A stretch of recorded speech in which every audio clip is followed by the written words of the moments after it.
So,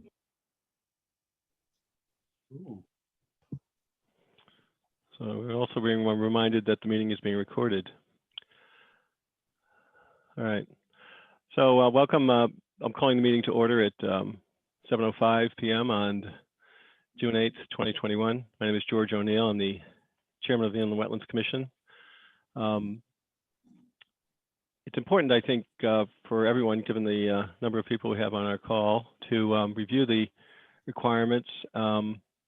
It's being audio recorded, as we've already been noted. In addition, the video is being recorded, and to ensure sound quality, the default rule for the meeting is that everyone will remain on mute. Commissioners and staff will generally remain on mute except when speaking or voting, and will generally be keeping video of themselves on throughout the meeting. Applicants and members of the public should feel free to leave their video on or off. However, you'll be asked to turn on your video when speaking. A picture tells 1,000 words and can be useful in conveying your meaning. However, if video is not available for you, you will not be precluded from speaking or providing public testimony.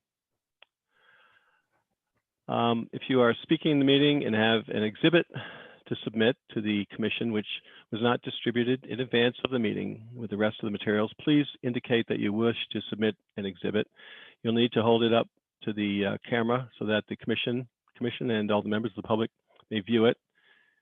And in addition, you'll be required to email the exhibit or take a photograph of it and email it to the Wetlands office at wetlands@thompsonct.org. Marla will include it in the permanent record of the commission. Members of the public may only speak, during designated citizens' comments on agenda items. If a member of the public does speak outside of the citizens' comment section and creates an audio or video disruption, they may be manually ejected from the meeting upon recommendation of staff or the chair, which is me. Those are the highlights of the meeting here. I think it's important to keep in mind that this is a regular meeting of the Inland Wetlands Commission, and this is where we conduct our business. We have agenda items that have been posted, and citizens may make comments, but I'll ask that you confine those comments to relatively short items. This is not a hearing. This is a regular business meeting, and it's you should focus on those matters that will help the public understand the facts or the issue you have to bring before us. If someone goes beyond a couple of minutes, I'll ask them to refrain from further discussion. In any case, those are the highlights.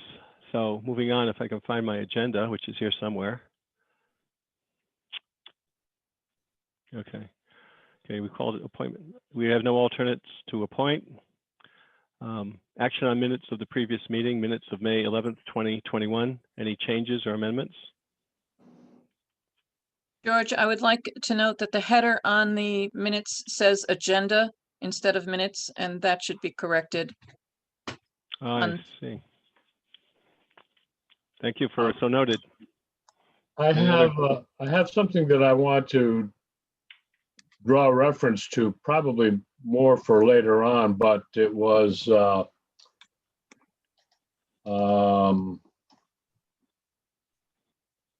I had asked about removing of trees while digging the trench, and I was told only saplings if necessary. Is that a change to the minutes?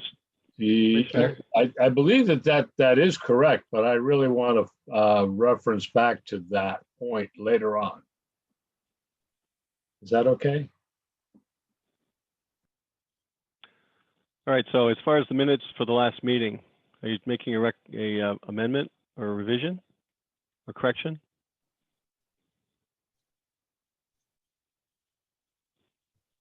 I guess more an observation. Okay, so as far as the minutes are concerned, other than the point observed by our Inland Wetlands agent, Ms. Butts, as a header, do you have a change then, or you're just? I guess that's no, right? No, I'll move to approve. All right, and Diane, do you have any changes or amendments? No, I don't. Okay, I didn't observe any changes either, so without objection, we're going to recognize the minutes as being filed with the adjustment that was noted by in the wetlands agent Butts. Okay, moving on to the next item, which I can try to scroll down here. George, may I interrupt you for a second? Sure, please. On the Zoom documents, I did post the Saturday site walk notes or minutes. And they are not listed on the agenda because the site walk had not been performed at the time the agenda was posted. You can either review those and decide on them at next meeting in July, or you can amend the agenda by a vote of the commission to include those for consideration in this meeting, but you have to do it by a motion. Okay, do I have a motion?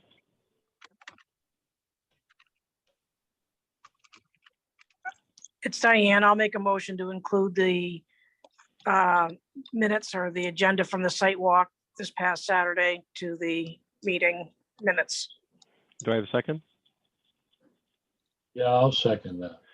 Okay, I have a motion seconded. Any discussion? Discussion point. I was with the understanding that it wasn't an actual meeting, that we didn't have to take notes on that. But if we've got them, I guess I could read them a little more, read this packet a little more closely. But my point is that I think something's coming up in the agenda that will make that kind of moot anyhow. George, if I may Sure, respond. go ahead. Yes. During the Strategic Commercial Realty site walk, there was a quorum. There were 3 commission members. The agenda was posted. The subsequent site walks on Scott Josie and on Plum Road, also, there were only 2 commission members, so there was no quorum for those. But I posted minutes or notes, whichever you want to refer to them, for all of those 3 sites. So Marla, should I be making a distinction that it was a meeting for the first site and just notes on the second 2 sites? That's correct. Okay, so noted. So we have a motion to include the recorded site walk minutes into the current meeting. I have a motion and a second. And we've had a discussion. So do we have all those in favor of incorporating the site walk minutes into the current agenda? Aye. Say aye. And Aye. opposed? I'm sorry. Is that everyone is in agreement? Yes. Yes, okay. So I agree as well. So let's incorporate, we've got a motion made and seconded and it's approved. We'll incorporate the site walk minutes into the current agenda.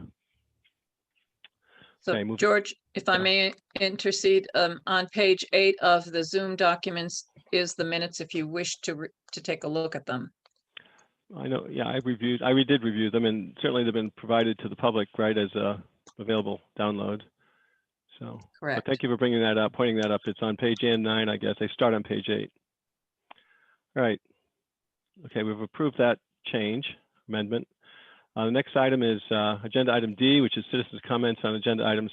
And be mindful of my requirement, you know, we can allow this, have comments. You know, this Excuse is me, not a hearing. George.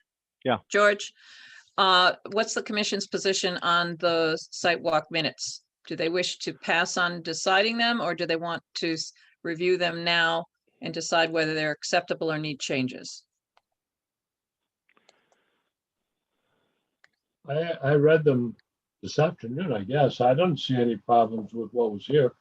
I didn't recognize the differentiation between the first site walk being a quorum meeting and the other one's not, but I read what you wrote on them. Okay. So my understanding, Sure. unless Diane objects, is that we should incorporate these as part of this. They don't need to review, they didn't want to review them here. They've read them in prior to the meeting. Is that Do you your wish- question? Yes, do you suggestion. wish to accept them as read, as provided, or do you want to hold off until the next meeting to decide if you want any changes in them? Yeah, well, I didn't hear any objections to the reason to delay, unless I missed something, Charlie and Diane. No, I don't see any reason to delay. We just approve them as presented. Right. So is that not a clear statement, or do you need something else? Yeah, I'm That's- wondering, Marla, do you want us to hold off? Because Yeah. I'm getting, Nope, because if Charlie and George have already reviewed them and they were two of the commission members there at Yep. the meeting, and George was at the site walk, Fran was at all of them, but she's not on the meeting, on this meeting right now, and you weren't there, so you wouldn't know what transpired. So I think as long as Charlie and George have found no errors, you can find them acceptable under Robert's rules without change. Okay, we find them acceptable, and we have no objection to that, so let's incorporate them with the Okay. agenda. Mhm. Okay. All right, moving on. We have citizens' comments on agenda items. Do we have any citizens? Let us, let us know individually, and let's try to keep any order one at a time if we have questions.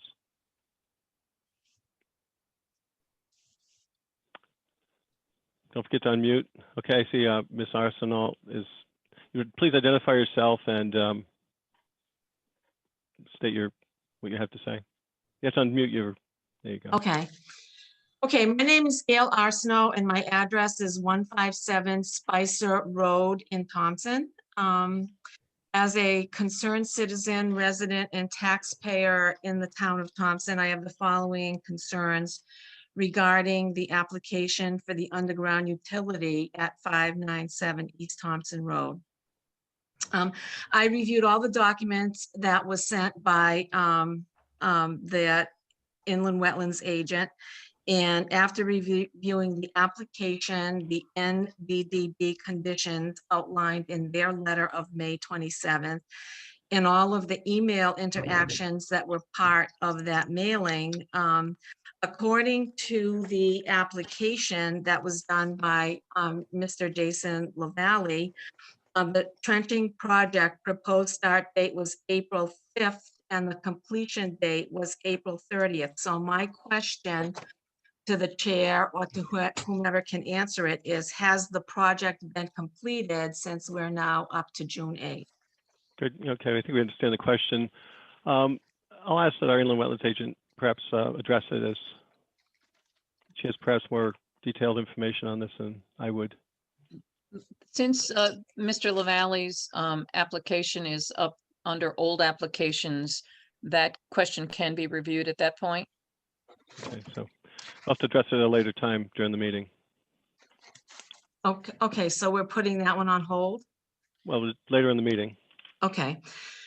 All right, so in reviewing the information, I found some inconsistencies, concerns, and what appeared to be violations of the inland wetland regulations, and I'd like to address 3 of them. The first one comes from an exact quote from the email from Jason LaValle to the inland wetlands agent on June 2nd, 2021. It reads, "Hi Marla, I received your voicemail about the activity at 597. The property owner, John Camilio, installed the electrical vaults, excavated and backfilled the electrical trench between the 2 vault locations. This work was not performed by me and does deviate from the plan. The property owner wanted to go this direction because the smaller machine is currently out of working condition and his machine is too large to go through the woods. Thank you, Jason LaValle." So my concern about the inconsistency was that Mr. Camilio was not the property owner on June 2nd, 2021. The work was performed by the applicant, Jason LaValle, and deviates from the original plan. So to me, this constitutes unauthorized illegal work by Mr. Camilio, who did not own the property on the date of communication and who did not follow the approved plan. So my question is, what is the deviation and what action will be taken by the commission to address this violation? Right. So thank you for that question. It's important, I think. This is a question. Your comments are important, and if you want to point out, I have a specific question about it, that's great. But as far as rendering an opinion or a decision on this, that would be in a different forum. So, and I see our Okay. agent is maybe not available. Maybe she has additional comments, but it's if you have a question, we can try to address it. But you're trying to ask us for substantive opinions on this, which is something else. No, I'm asking what is the deviation from the original plan submitted by Mr. LaValle, and what is that deviation? Okay, so that's a And- question to our agent then, right? Because you incorporated her name by reference when you read that comment, right? George, I'll speak to that during Jason LaValle's review of his application for his Okay. wetlands agent approval. Okay, Right. So I'll be separate. Next one. Okay, so the next one involves the NDDB determination number 2021. It was the letter sent by NDDB to Mr. LaValle, and it outlined conditions, one of which states the second bullet, no vegetation should be removed from the 100-foot buffer of waterways. So according to Mr. LaValle, the work will be done within 30 feet of the waterway, which seems like a 70-foot violation from the NDDB requirement. So please explain this discrepancy and how the original plan was approved by IWC with a trench within the 100-foot regulated area. I'll ask our inland wetlands agent to address that I'll technical question. I'll address that during the review of Mr. LaValle's application. Okay. Or Okay. wetlands agent approval review. Okay, and lastly, in that same letter from NDDB, it said that in bullet number 2, that a qualified inspector or inspectors be on site during the duration of the construction, which according to the application is from 4/5 to 4/30, April 5th through April 30th. So please provide the name and contact information of the qualified inspector during construction. It is required to be inspected weekly during stabilization, so please provide the same information for this inspection requirement. And the inspection required situationally during rain events of more than 0.5 inches, like what is the action plan for this inspection? That's my third question. Thank you. I think we've got noted the question, and thank you.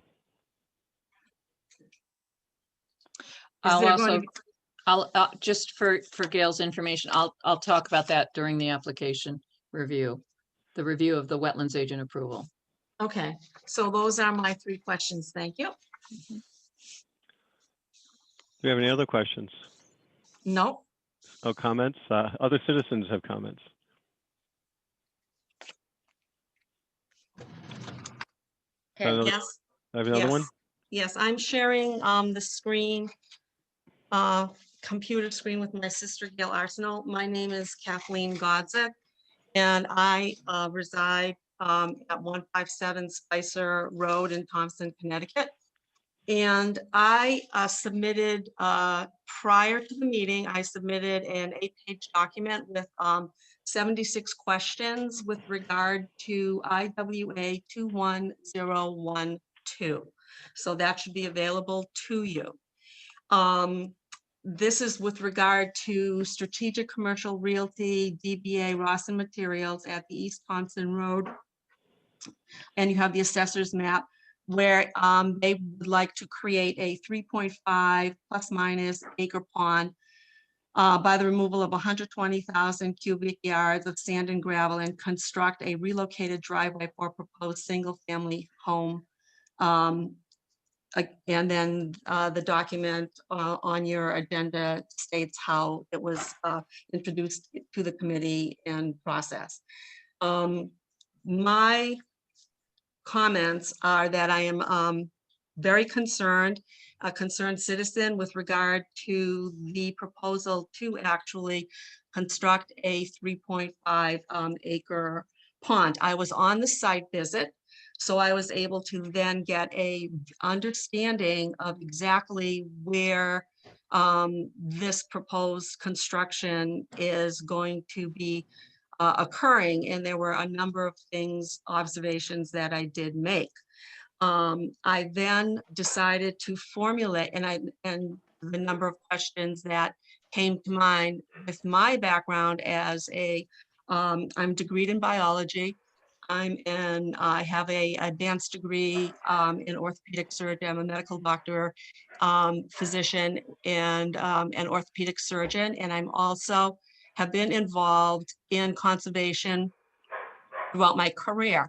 I currently am a member of the Massachusetts Association of Conservation Commissions, and I have served on the Webster Conservation Commission in Webster, Massachusetts. So I did formulate 76 questions with regard to this project, which require investigation and analysis and answers, with also requests for additional professional studies for this proposed pond.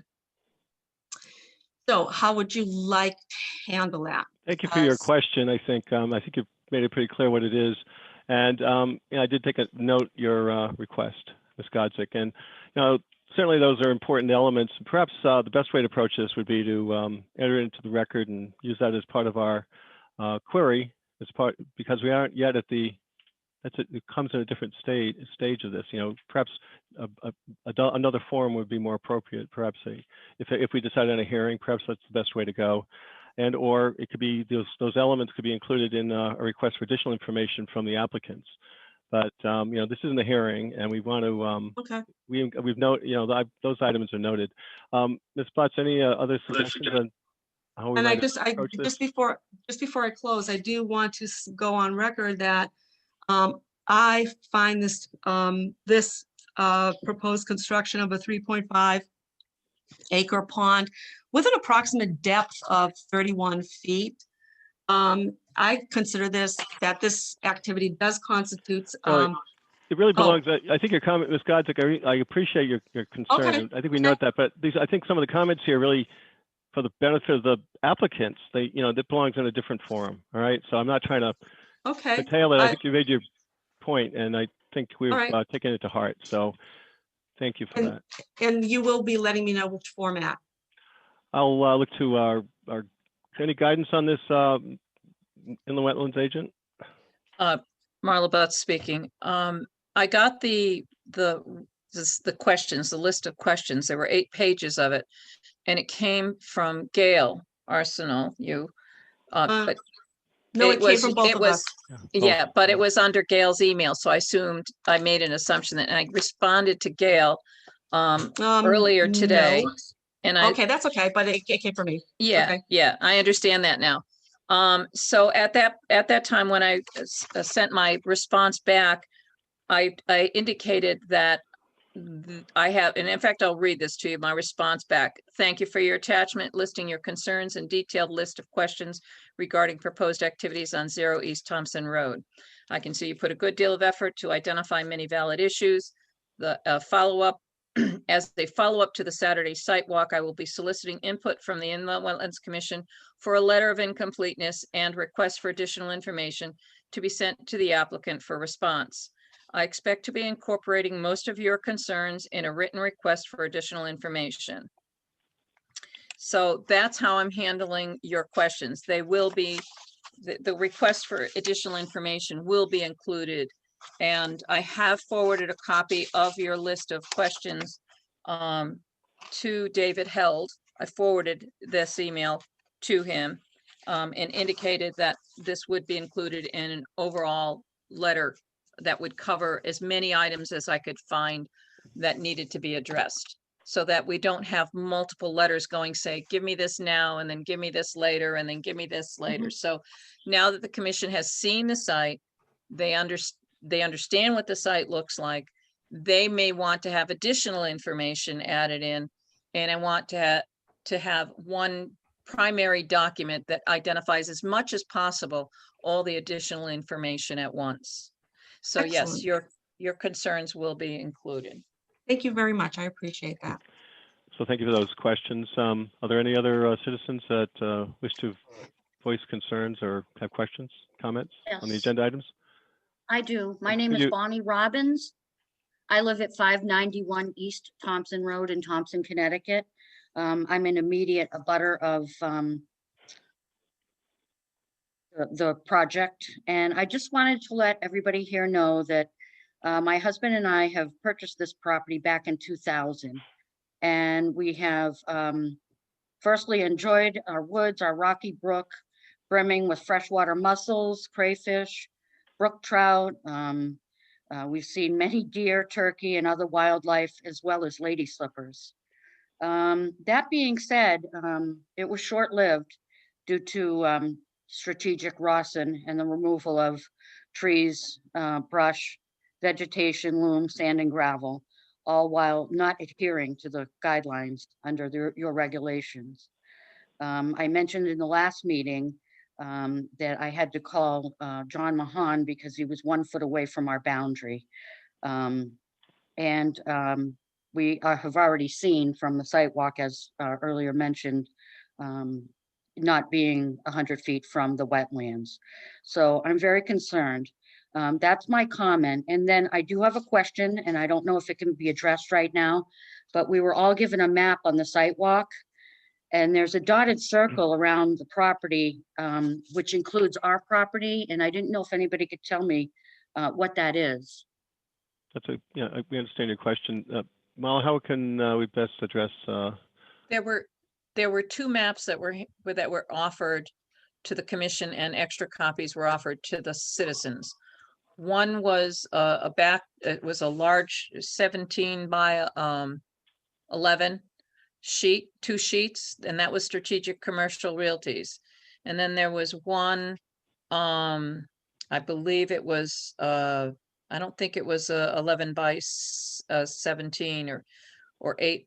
I think it was just an 8 by 11 sheet that showed a red line that showed the proposed, that was Jason LaValle's site plan. Which site plan were you referring to?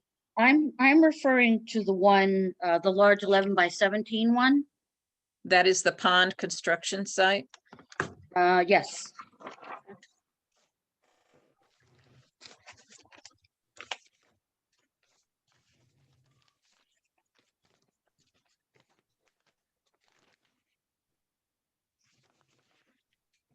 Are you referring to a circle that's around the isolated wetland? Yes, it's the larger dotted circle. Yeah, that's the one with the long dashes and your name, your property, Michael J. Robbins and Bonnie L. Morrison Robbins Yeah, is that's listed. That is the upland review area for that 100, for that isolated wetland. That's the upland review area, that circle. okay. What does that mean to me, a layperson? Just means that any work within that area that is earth moving or construction or clear cutting may require a wetlands agent approval or some kind of approval from the commission. Okay. And my property is just being circled because it's part of a Within 100 wetland? it's within 100 feet of that wet spot. Okay, So you have a portion of an upland review area okay, on your eastern boundary. okay. Thank you. Okay, thank you for those questions. Are there any other citizens' comments on agenda items? Okay, don't forget to unmute if you want to speak. I don't see any others, and thank those citizens who have commented. Moving on. We do have a comment. I don't know if this is the right time for it or if we wait for the agenda item number 1 under old applications to discuss it. This is Ramona Savolis and Mark. Are you an Savolis. applicant? Are you an applicant or? No, we are abutters, 551 East Thompson Road in Thompson. Okay, so that'd be an agenda item. Now is the time that she needs to speak. Right, that's what I Okay. was gonna get to. Please. Okay, well, I guess I have a document here from, it's actually from Marla Butts to Alora that says that they're waiting for a response from the DEP, I guess, Wildlife Division, waiting for their response to whether there is an issue with the mussels and everything in the water and how it will be affected there. And there is no response that I can see on that. And I guess I'd like an answer on that, because that's our concern, is the effect it's going to have on the river, which flows through our property. So Marla Butt speaking, I did receive a response from DEP. I believe can you give the name of the DEP staff person that was sent to? It's Laura Saucier. Yes, so what I will do is I would forward to you via email her reply. Okay, Okay, Okay, great. thank you. Thank you. All right.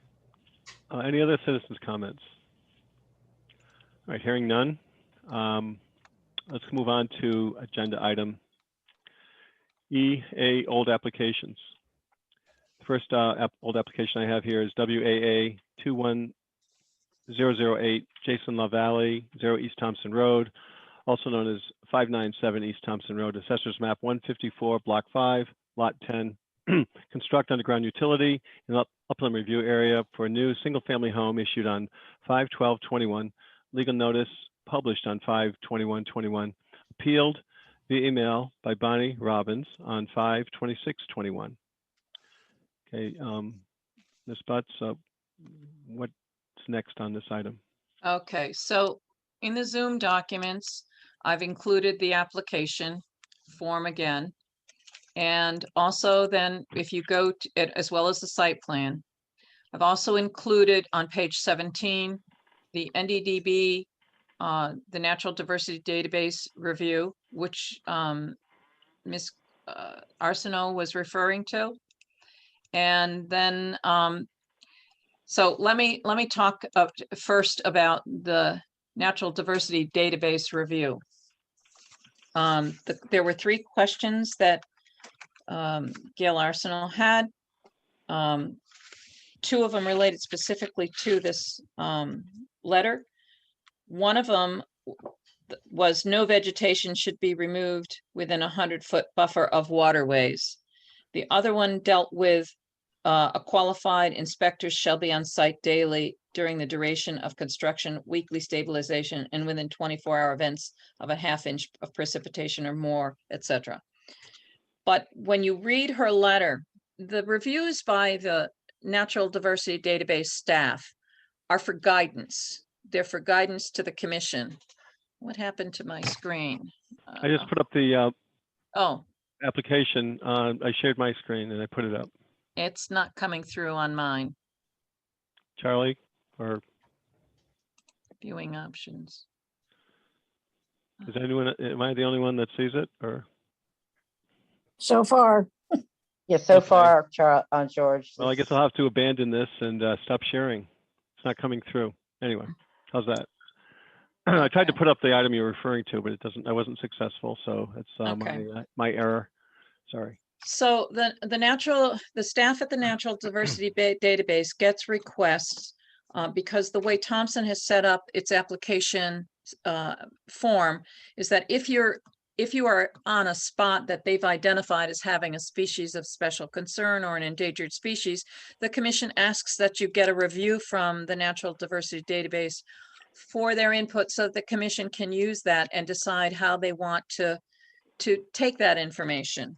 So it's not mandatory. If you were getting an application before DEEP, they could mandate these things, these requirements. But because this is an application before the commission, there are considerations. In fact, the letter says the following considerations will help protect and benefit these species. They are not requirements that the commission has to follow. They are just recommendations. So the fact that she states no vegetation should be removed within a 100-foot buffer of the waterways. When I reviewed the site and I took a look at what it was that Mr. LaValle wanted to do and what he said during the meeting of last month, it was my interpretation, having worked at the Department of Environmental Protection for 32 years, I have a degree in wildlife biology from the University of Montana, and I worked in water resources for most of my employment. with them almost the whole 32 years, enforcing water resource laws and conducting investigations on applications. So having listed, knowing that the staff from the Natural Diversity Database did not go out and look at the site, but they are working off of just standard recommendations. These are standard recommendations. It was my opinion that the work could occur because it was such short-term work. It wasn't a long-term commitment of the resource. Once the line was in and it was covered over and stabilized, the effect was not long-term. It was just a very short-term effect. The fact that it was only supposed to be 6 to 7 feet wide of land disturbance, and it was supposed to be temporarily over a short period of time, that I did not feel was necessary to that the applicant need to comply with no vegetation should be removed within 100 foot of the waterway. Second, the similar thing, qualified environmental inspectors shall be on site daily during the construction. This would be a standard kind of condition if it was a Department of Transportation application where they have people who are hired to do that. And if there was a concern that the activity could potentially cause that problem. Because there was a stone wall located between the river and where the work was going to occur, that stone wall was actually acting as a natural barrier for soil erosion and sediment control, except as you get to the last corner, when you get close to where the wooden bridge is that crosses the 5 Mile River. That was the only place, but it was fairly flat there. So I really wasn't concerned a whole lot that there would be an adverse effect on the system from that installation of the underground line. Now, with respect to the work when it was done, people, applicants come in and say they're going to do it. They're only projecting out their timelines. They are not set in stone unless the commission or I put a condition on the approval or the permit. That is just a guidance to say this is when it's intended to be done. Mr. LaValle has installed a portion of the underground utility conduit from the east side of the existing box culvert through the upland review area located on the east side of the upland review of the culvert, going across the culvert to a concrete vault, which looks like a piece of concrete pipe setting on end, which the commission members did see near the bridge, near the box culvert. But that's where his work had stopped. Because Ms. Robbins raised concerns about the trees that were going to be damaged or cut, she felt that there were large trees that were going to be cut. I decided to take another walk through, and this would have been a week or so before the site walk was done. When I saw that, I noted that there had been recent work done to install underground conduit, not at the location that was authorized by my wetlands agent approval, but it was located to the west, so that when the commission came out of the alignment along the stone wall to the north side and came across the little isolated wetland, which I referenced in the minutes, there was an area that was disturbed and had earth moving work had been done that was within 100 feet of the upland in the 100-foot upland review area to that isolated wetland, but it was not at the location that was authorized in the wetlands agent approval. It was located on the southwest side of the wetland, not the northeast side. So in taking a look at trying to figure out who would get correspondence on that activity that was done without authorization, I started researching the land records and found that the land was not in the hands of the person who was building the house, it was still under the ownership of River Junction Estates LLC. Not knowing who had done the work, I asked Jason LaValle who did that, and he said in an email to me, which is the email that was read earlier during the citizens' comments, that it had been done by the prospective property owner, and that he wasn't going to do any more, that Jason wasn't going to do any more work at that time. That the property owner had gone in and done it because he thought it would be a better place. And the email was dated June 2nd. Hi, Marla, I received your voicemail about the activity at 597 East Thompson Road. By the way, that is what the assessor now has identified the address for the property. It is no longer 0 Thompson Road. It is now known as 597 East Thompson Road. The property owner, John Camilio, installed the electrical vaults, excavated and backfilled the electrical trench between the two vaults, between the two vault locations. This work was not performed by me and does deviate from the plan. The property owner wanted to go this direction because the smaller machine is currently out of working condition and his machine is too large to go through the woods. So based on that information, in checking who owned the property, Mr. Camilio was not the owner of the property, but he obviously apparently did the work. But I was also told by Mr. Camilio that he was closing on the property on this past Friday. And then I was notified that he hadn't closed on the property, that it was still in the ownership of Strategic Commercial Realty. So I decided not to take an enforcement action until the commission had a chance to view the site, see if they had any concerns, and then could give me direction as to whether or not what action they wanted to take regarding this work that had occurred in the upland review area that was not authorized. So that speaks to the first question that Ms. Arsenal has, is at this juncture, I'm not sure Mr. LaValle is here. I'm not sure what the position is that he has at this time. I'm not sure who owns the property because the closing on the property was to have occurred today, and I don't know if that has happened. So I think if Jason explains what it is he's doing, I'm still of the opinion that the installation of the underground utility line, as described by Jason LaValle as being only a 6 to 7 foot wide disturbance done with a fairly small machine over a fairly quick period of time, that would not cause a problem to the freshwater mussels.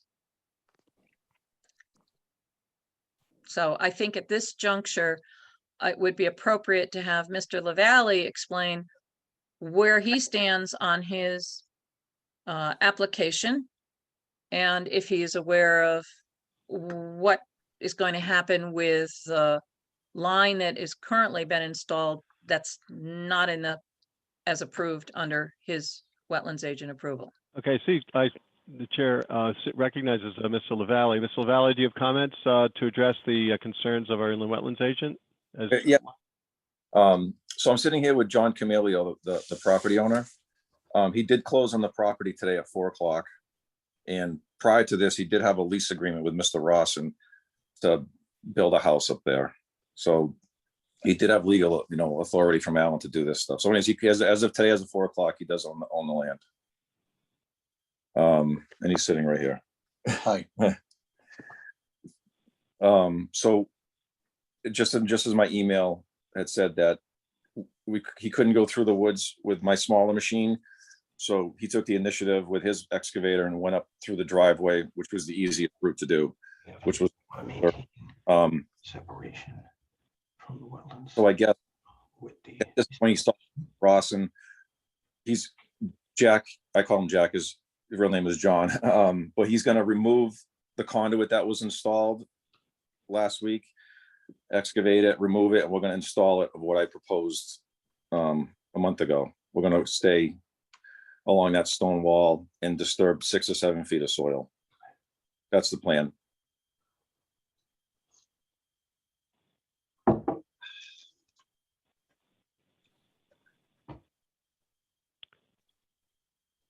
So George, I do have a question for Mr. LaValle. Go ahead. What is it? Mr. LaValle, you said that the machine that you wanted to use had broken down Yes, and that you couldn't use that machine. So what machine are you going to use to? he's gonna rent a mini excavator. Mhm. And how will you, given the fact that the commission has walked that site, and we did see some fairly good sized trees, how is he going to, he's not going to be able to lay the conduit in a straight line without taking down a couple of large trees. So No, how is it? So the large trees will stay. We're gonna, the stuff actually bends, even though it's 3-inch pipe, it is bendable. It moves around stuff. So we're gonna kind of stay in a fairly straight line, but we're gonna zigzag through the woods a little bit. So it'll be, I'll make the least amount of disturbance as possible. We're not taking any big trees down. Well, I want to say something else is the reason why John had went this route. He had thought it was going to be temporary, put this power in because he wants power right away. And he thought that if the pond got approved and the driveway was put in, then they would relocate the power trench at that time. It seemed a lot easier to him. That's why he had done this. So anyways, we apologize that this happened. I should have been more thorough about it for him not to do this, but it ended up happening this way. So we're going to remove it and we're going to go, our plan is to go through the woods and make minimal impact and backfill it.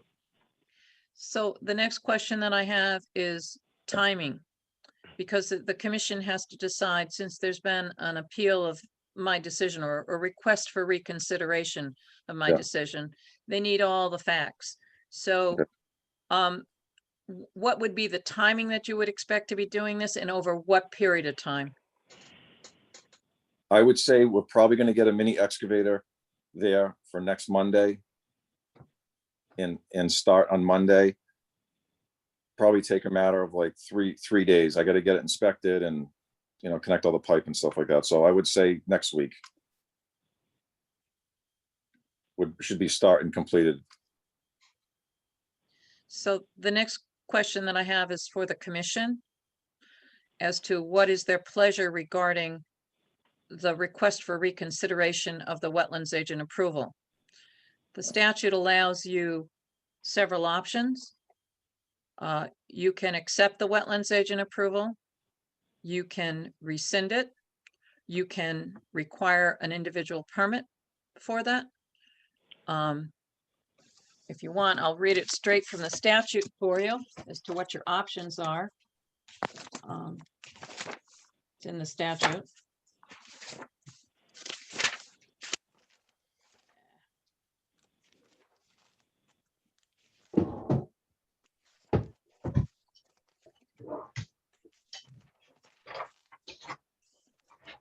Excuse me, it's in your regulations. It would be under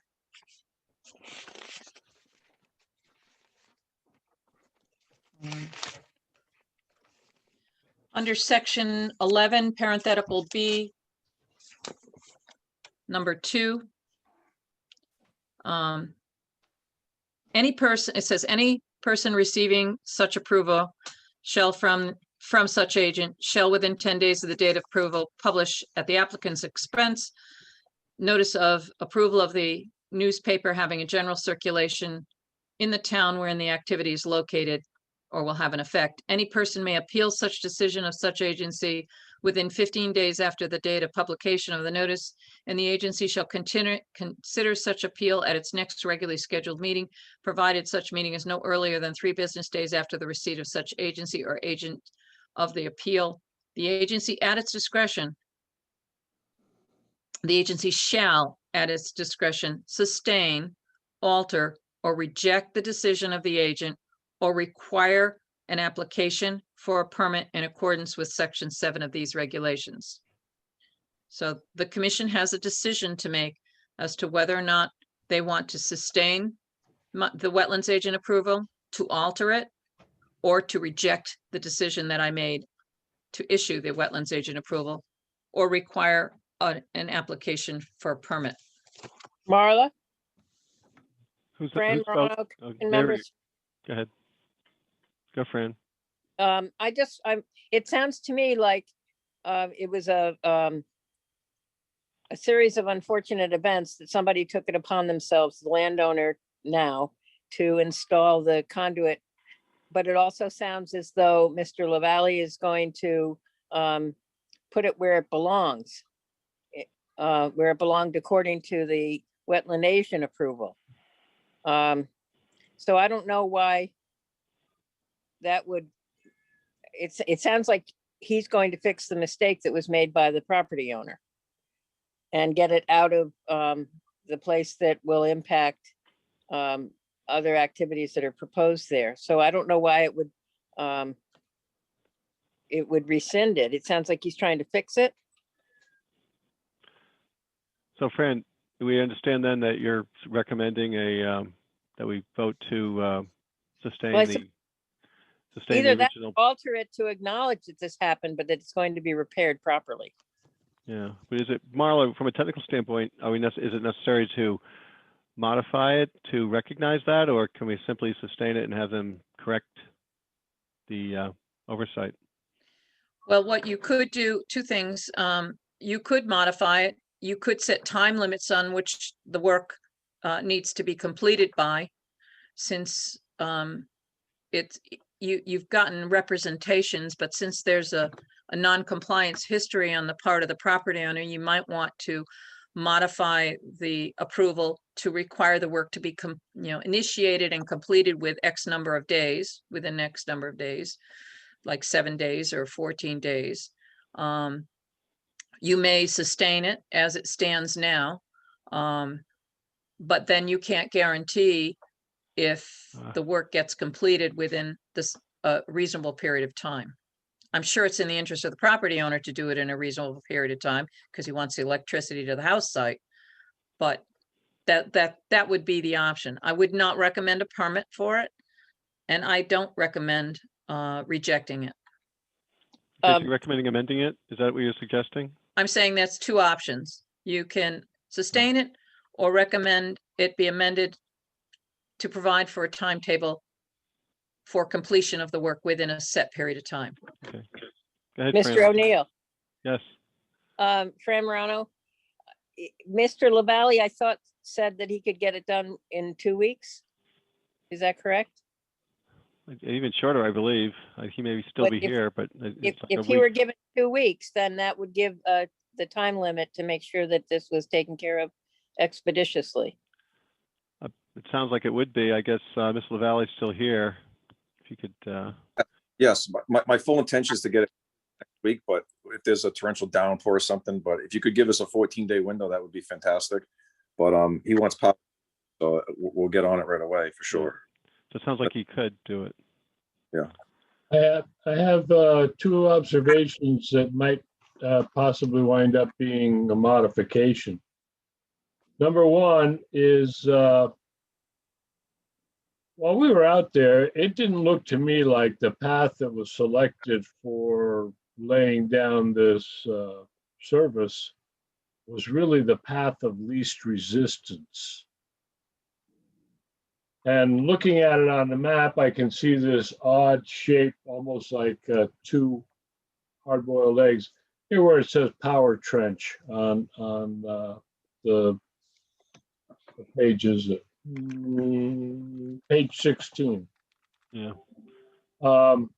So that's part of it. And thinking in terms of the importance of maintaining the shade along the river in order to keep the water cool, I'm really interested to get away from the edge of the river as quickly as possible. And what I'm looking at, I can see just after crossing over the box culvert, instead of making such a hard right turn, make a 45-degree and head right up towards the house. Just a thought. It gets you away from the river. And that's the one that I think I might want to put on as a stipulation. The 2-week time period, yeah, I think that's great. It's unfortunate that somebody got very enthusiastic and didn't follow the instructions, but that's a it's a pretty important little river there, and I think we all should do whatever we can to protect it. Commissioner Obert, just to clarify with your comments, and I think we all have, we're distributed the meeting documents on page 16, and we see the power trench outlined. It crosses the river and goes to the, let's see, west, and then takes a left-hand turn going south. So are you referring to at the end, the terminus of the, looks like stone wall? At that point, making a more direct route to the proposed structure? Is that what you're suggesting? I think it should be considered. It's like the long leg of isosceles triangle, and but it's also got a lot of lower spots, and it just, I remember walking around back in there thinking, holy Toledo, this is going to be a mess. Yeah. Oh. So Jason LaValle and the homeowner, you must have the access to the same document because it's your document. Yeah. But can you see what I'm saying? Well, Come over that box culvert, and instead of doing as hard a right turn, do it 45 degrees and shoot off towards where the house will be. So we would love to do that, but the thing is now we're in a situation where that's right where the pond is going. So that's why we were hugging the wall. Mm. So if you get a Yeah, proof, I was trying to figure out where that pond was going. Geez, oh yeah. so that's, am I correct, Marla? I don't know if you can hear me.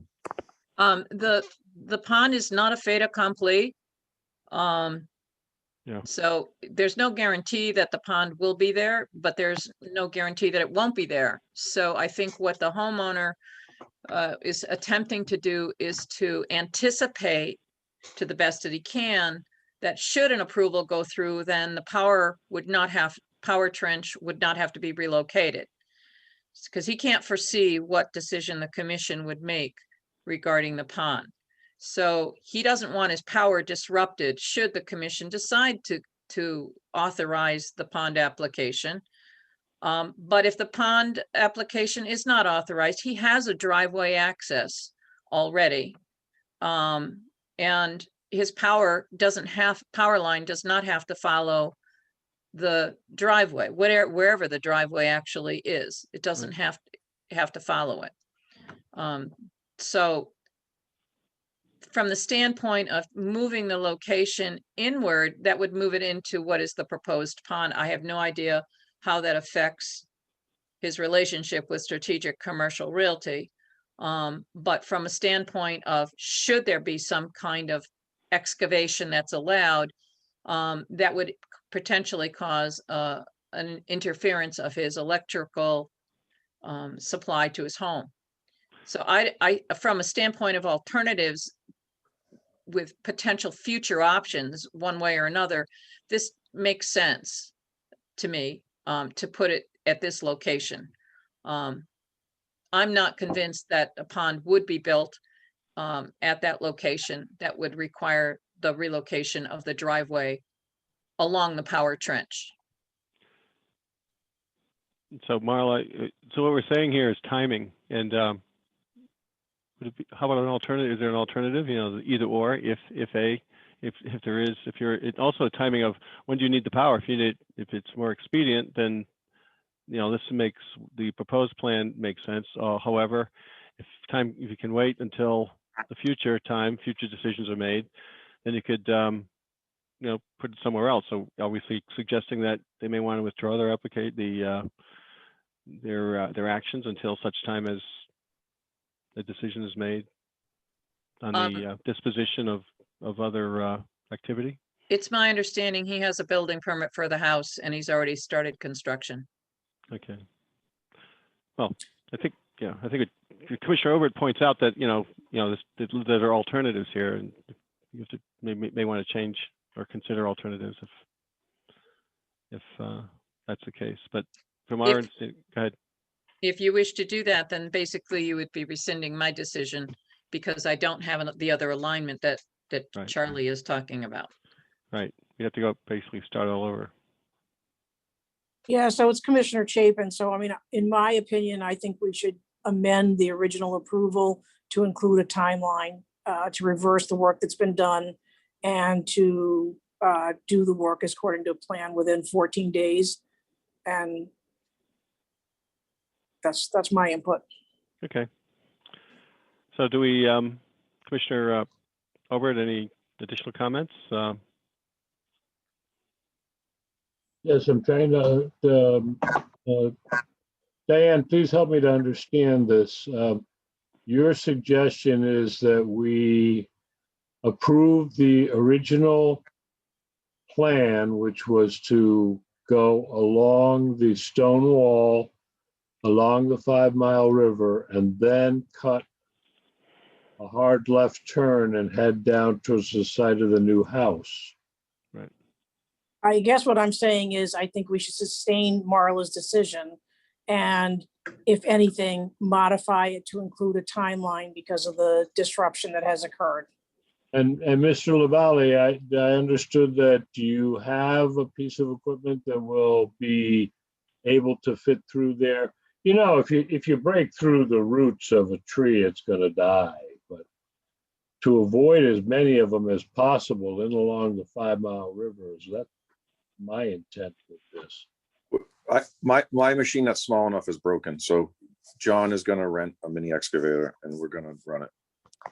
Hey, Jason, it's Diane Chapin. I just, in the days of nothing is available, has anybody checked into the availability of renting a Yep. mini excavator? He's actually renting it from a friend of his. He's got to pay him Oh, both. perfect. Okay. Good to go. All right. Yeah. So George, if the commission is going to amend to add a timeline for 14 days, I would suggest that it amend it so that all work is completed by the 23rd of June. That is 2 weeks from tomorrow. Okay. All right. So seems like we've covered a lot of alternatives, discussed the issues. Is inland wetlands agent approval. Do I have a motion to take action and perhaps amend, sustain, or rescind the inland wetlands agent's approval? I make, Fran Morano speaking, I make a motion to approve a motion to let's see, how should I put this? Sustain? Are you saying sustain? Sustain the approval with a Modify? modify it so that the power line is put where it was intended to be with the original approval within a 2-week period. And all work to be completed by the 23rd of June. Is that Correct? so? Sustain with amendments to 14 days, all work to be completed by the 23rd of June, 2021. And that's your motion, correct? Yeah, it lacks all the necessary numbers and whatnot, though. I can we pull have up. the spirit. All right, so I have a motion by Commissioner Moreno to sustain with modification, 14 days, all work to be completed by the 23rd of June. Do I have a second to that? It's Commissioner Chapin. Fran, do we need to add into that any work that's been previously done by the now homeowner is undone? Yes. Okay, and then I'll second that. Commissioner Chapin. Okay, so there's a proposal, a proposal for sustaining the original wetlands agent approval for all work to be completed within 14 days, not later than the 23rd of June. However, to repair, remediate the work that's been already completed, or words to that effect. So I have a motion. Do I have a second? And you have a second. I seconded it. Yeah, I You seconded have it. a motion and a second. Any just further discussion on this point? Yes, I'm still less than pleased with that extra distance along the shore of the 5 Mile River, but we did approve it without me going out and really studying that thing. I did go out. I went out before it came up, but I didn't recognize it until we all walked into the woods. So I'm not real happy with it, but I'll vote for it. All right, so you think you'll, so if we bring it to a vote, are there any other comments? Well, as chair, I did walk the site and I note the natural barrier created by the stone wall. And no doubt at one time that was a pasture, and certainly it's turning away from the river, which is certainly something that we have concerns about. We've identified those concerns and discussed them. The expert opinion of our in the wetlands agent is that it's, if I'm correctly understanding her, is that it's not, doesn't pose a severe, any really hazard here. So I have nothing else to comment on. With all those, is there further comment by any commissioner? Okay, I hear no further comment, so I'm going to put this to a vote, and I'll ask for your, ask for all to that agree, say aye, and all those disagree, say nay. All those in favor say aye. Aye. All those opposed? All right, no opposition. Marla, we'll have to amend the inland wetlands agent approval as we discussed for all work to be completed within 14 days and not later than the 23rd of June, 2021. And as part of that, remediate all the existing work that has been initiated to, as close to a original state as possible.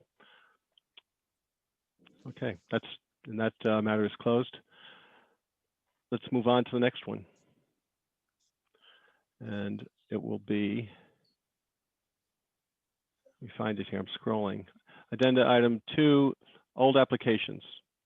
IWA 21012, Strategic Commercial Realty, Inc., DBA Rawson Materials, 0 East Thompson Road, Assessors Map 154, Block 5, Lot 10. Create a 3.5 plus acre pond by the removal of about 120,000 cubic yards of sand and gravel and construct relocated driveway for proposed single family home stamped received by town clerk on 4/23/21, revised on 5/3/21, statutorily received on 5/11/21.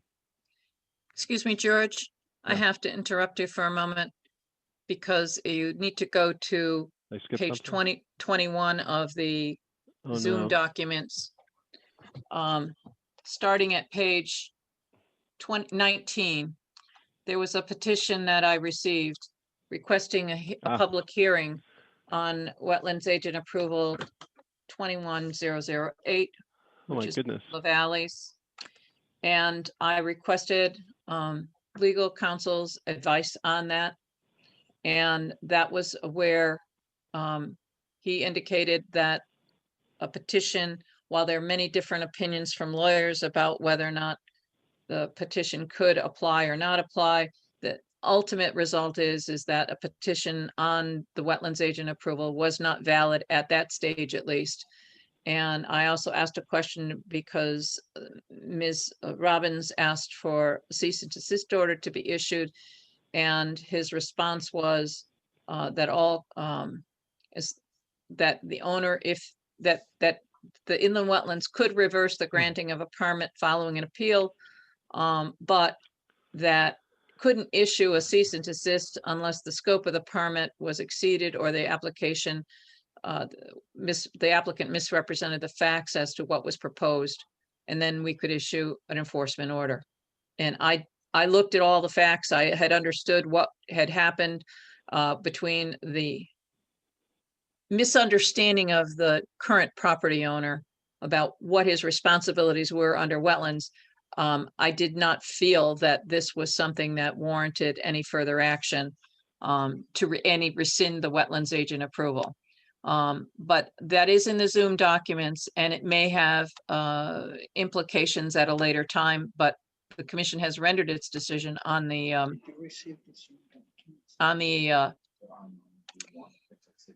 review of the wetlands agent approval. And now you can go to Strategic Commercial Realty. I'm sorry. I just wanted to make you aware that that petition had come in, but it was inappropriate. Right. I guess in looking over the documents in advance of the meeting, that's noted, and as it essentially mooted the point. So I didn't want to read all that, but thank you for bringing it to attention. Certainly, it's for the record, and it's in the written record. So I don't. For those that have reviewed the materials, they certainly can have access to it. All right. So now we're on to the old application which I read previously. What is this, next steps on this item? All right, there are a lot of things on Strategic Commercial Realty's application. First, I would like to bring to the commission's attention that we did receive that an 8-page letter from, I guess it was from Kathleen Godzik, and I will forward to the commission copies of this as I draft a letter. There is additional information that is needed on this application. Following the site walk, that raised a number of concerns to me about the proximity of the 5 Mile River to the excavation of the pond and what effects that might have. Prior to this, I had given the applicant, engineer David Held, some concerns about the box culvert. And that was in last month's Zoom meeting documents where I had colorized the site plan and wrote some hand notes about some of the concerns that I had in my very preliminary review. And I was concerned about the capacity of the box culvert. And since then, today, Mr. Held dropped off a culvert and hydraulic analysis on the proposed pond excavation, provided me with 5 copies, which I will forward hard copies to the commission. So he is attempting to address that concern. But there are other concerns that I have. I do think, based upon the information, and I do not yet have the Natural Diversity Database's response to Strategic Commercial Realty's request for a review of the pond. But knowing that you have that review from Mr. LaValle's application, you have an indication as to what their response might be. However, because the nature of the work of the pond is so much different than the trenching for the electrical line, there might be additional concerns and comments. Because of those concerns that I had after reviewing the site, I did contact DEP, a wildlife biologist there who was giving a talk on situations like this. And I asked her for some advice. And so I have received some advice from DEP, not the Natural Diversity Database staff, about things to consider.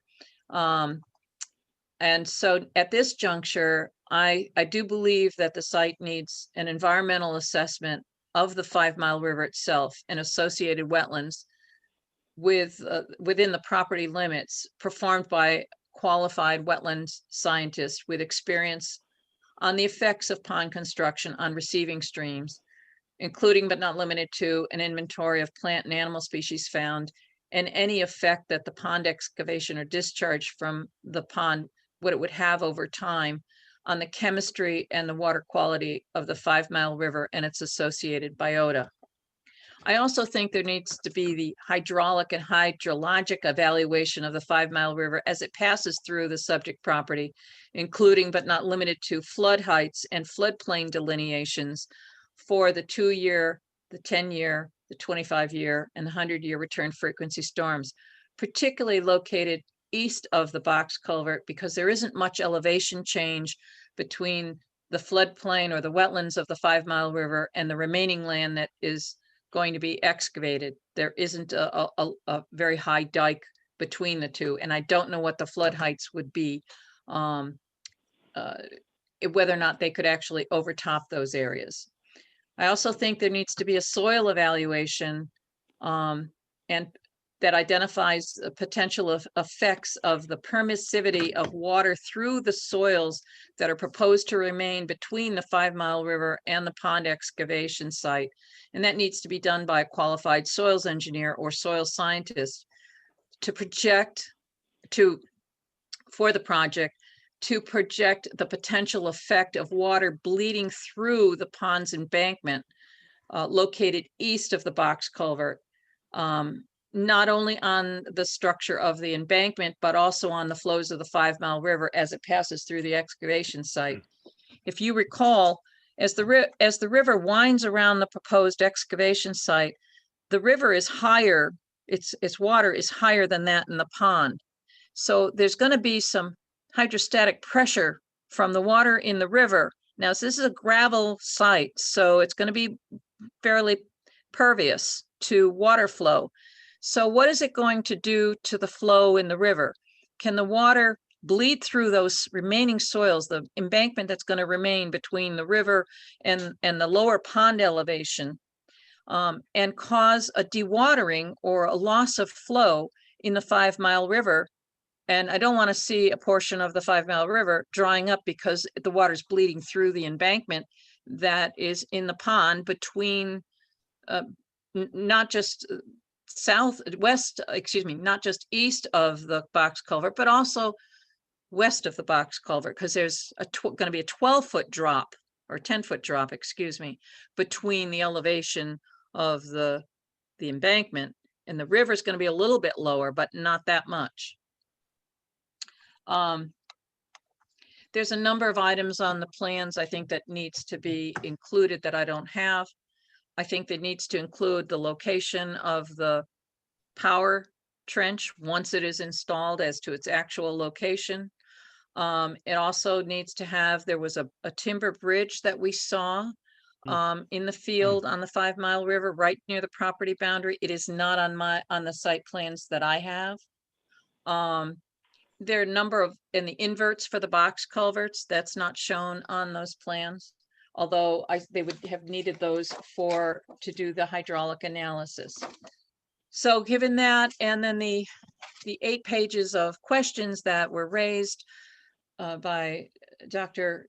Godzik, there's a lot of stuff that needs to be put into there.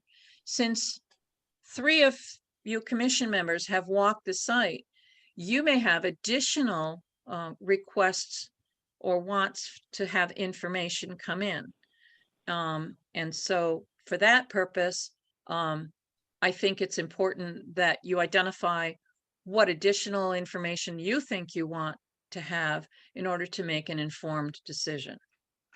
So that's the first part. The second part is the commission has received a petition for a public hearing.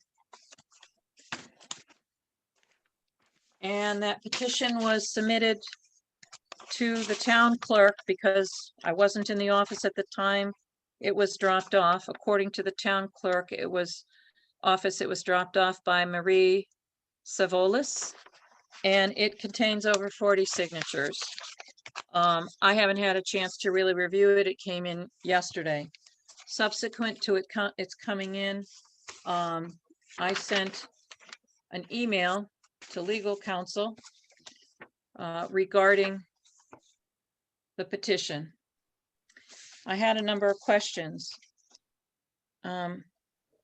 because this whole situation is confused by Governor Lamont's executive orders extending certain timelines for activities. So my questions to him were, let's see. I had 2 questions regarding application of Governor Lamont's Executive Order 7I, paragraph 19, as it was modified by Executive Order 12B, paragraph 3. First question, if application IWA 21012 was received by the Thompson Inland Wetlands Commission on 5/11/21, then is a petition, which I attached a copy, requesting a public hearing filed on 6/7/21, timely request in light of the Governor Lamont's executive orders that were referenced above. To that question, Attorney Richard Roberts, responded, the executive order would not give the petitioners additional time to submit the petition beyond the statutory 14 days. If the petition were submitted in a timely manner, they or the commission could give extensions for the commencement and/or completion of the hearing. Second question I asked, how many days does the Inland Wetlands Commission have to hold a public hearing on that application, regardless of a valid petition or otherwise? Given the statutory receipt of May 11th 2021, and an expiration date of June 30th, 2021 for those time extensions provided by the executive order, i.e., does the commission have up to 155 days to hold a public hearing since the application was received when Executive Order 7I was in effect? And I advised him that the commission was meeting tonight. This was today that I was sent this off to him. If he could provide a response in the next several hours, it would be great. His response to my second question was, this may be a conservative interpretation, but I think that the commission can definitively use the remaining 22 days of the life of the executive order as an extension for the commencement of the public hearing. And it may ask the applicant for an extension of up to 65 days total beyond that if necessary. But I'm not confident that the executive order extension can go past the expiration date of the order, June 30th, under which they are acting. Obviously, the question hasn't been litigated since the executive order has been in effect since March 21st, 2020, and has yet to expire. If the application was legally deemed to have been received on May 11th, you have 65 days before the hearing has to be opened, and an additional 22 days takes you to somewhere to the beginning of August. So the fact that we have a petition that is, according to the town's attorney, is not valid. That leaves the commission with still two options. The statute says that the commission may not hold a hearing unless it receives a petition within 14 days of 25 people that are 18 years or older, or if it feels that it's a significant activity, or if it feels that it's in the best interest of the public to hold a public hearing. So at this juncture, there is a lot of additional information that needs to be asked for in order to get a better understanding of what the impacts are. But also the commission has to decide whether it wants to go to a public hearing at this juncture or not. If the commission decides that it wants to go to a public hearing, then I would suggest that any public hearing be set at the farthest date possible, and perhaps ask for an extension from the applicant to do that. But I would not do it during a regularly scheduled meeting. That any hearing on such an application would have to be a special meeting. In addition, because the COVID pandemic is winding down to some extent, if the executive orders do expire this month, then the question becomes, what kind of public hearing can you have with social distancing? And it's my understanding that the first selectwoman, Amy St. Ange, is working on trying to develop a hybrid meeting capability, whereby you could have in-person and also virtual attendance, so that you could get the distancing. So there are those issues that would need to be resolved. Finally, depending on what you decide, if you decide that it is a significant activity, or you decide that it's in the public interest to hold a public hearing, you may want to have your own specialist hired in order to review some of the environmental concerns. In that case, then you would have to assess a complex application fee. And you would have to decide that with enough time, because the applicant would have to pay for that complex application fee, which would be intended to pay for the experts that the town might hire to do that work. And at this juncture, I have no idea what those costs might be. So I can't provide any advice to the commission about how much to charge for a complex application fee if it felt it was necessary. So, given all that, going back to what I said before, is there any particular information that you feel you want to have for additional information to render an informed decision at this time? Okay, you covered a lot of ground there, Marla, so maybe I can just recap it slightly.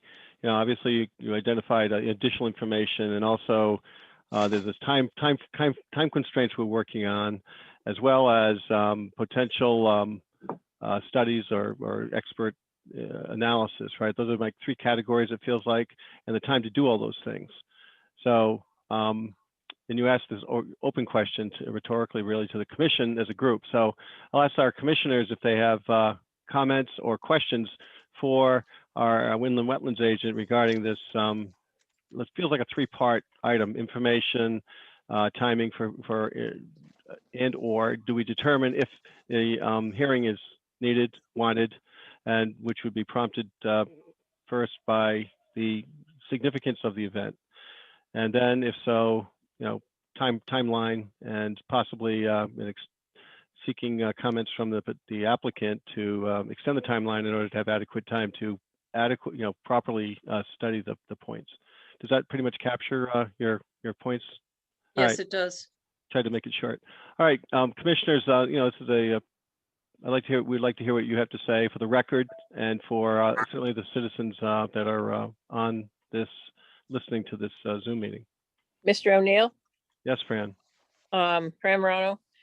I have a number of concerns, and Marla has certainly addressed a lot of them that would require a great deal more information as to some of the activities and the impact and the hydraulics between the stream and the proposed activity, and some of the naturally occurring and other features that I saw on the site walk that I really think need to be addressed and explained. I'm concerned about the size of the pond and its proximity to the river, and some of the features that the pond may eliminate that are existing on the site at this time. And so I think it would really be helpful to get more information. Thank you, Commissioner. Any other commissioners have comments or observations? Charlie Obert here. To try to get an idea of how much impact we're talking about here, how many truckloads of gravel is 120,000 Cubic yards? cubic yards? That's a great question. I can ask that question in a request for additional information. Yeah, I'm curious as to how much material we're actually looking at bringing out of here for the reverse of what it leaves behind. But you raised a lot of good observations that I was also concerned about, Marla. Thank you. The questions about permeability and the possible impact of water temperatures. Thank you.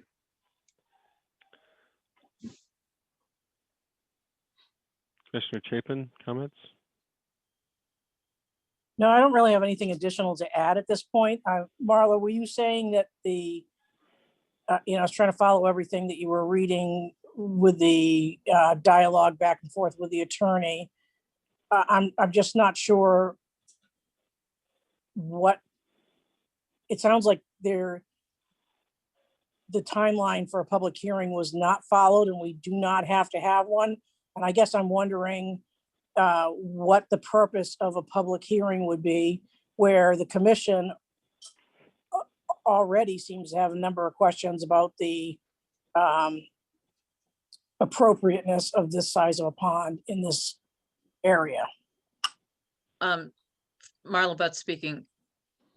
If the commission thinks that it's a proposal that it has a real lot of concerns about and may not vote affirmatively for it, in my opinion, should hold a public hearing to collect the evidence so that the applicant has the right to make their case.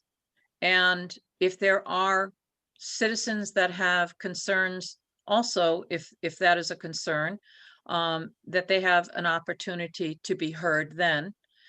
The commission also could then, it has to do with fair play and giving a proper airing of the issue. And the best way to do that, if there needs to be an airing and creating a record, is through the hearing process.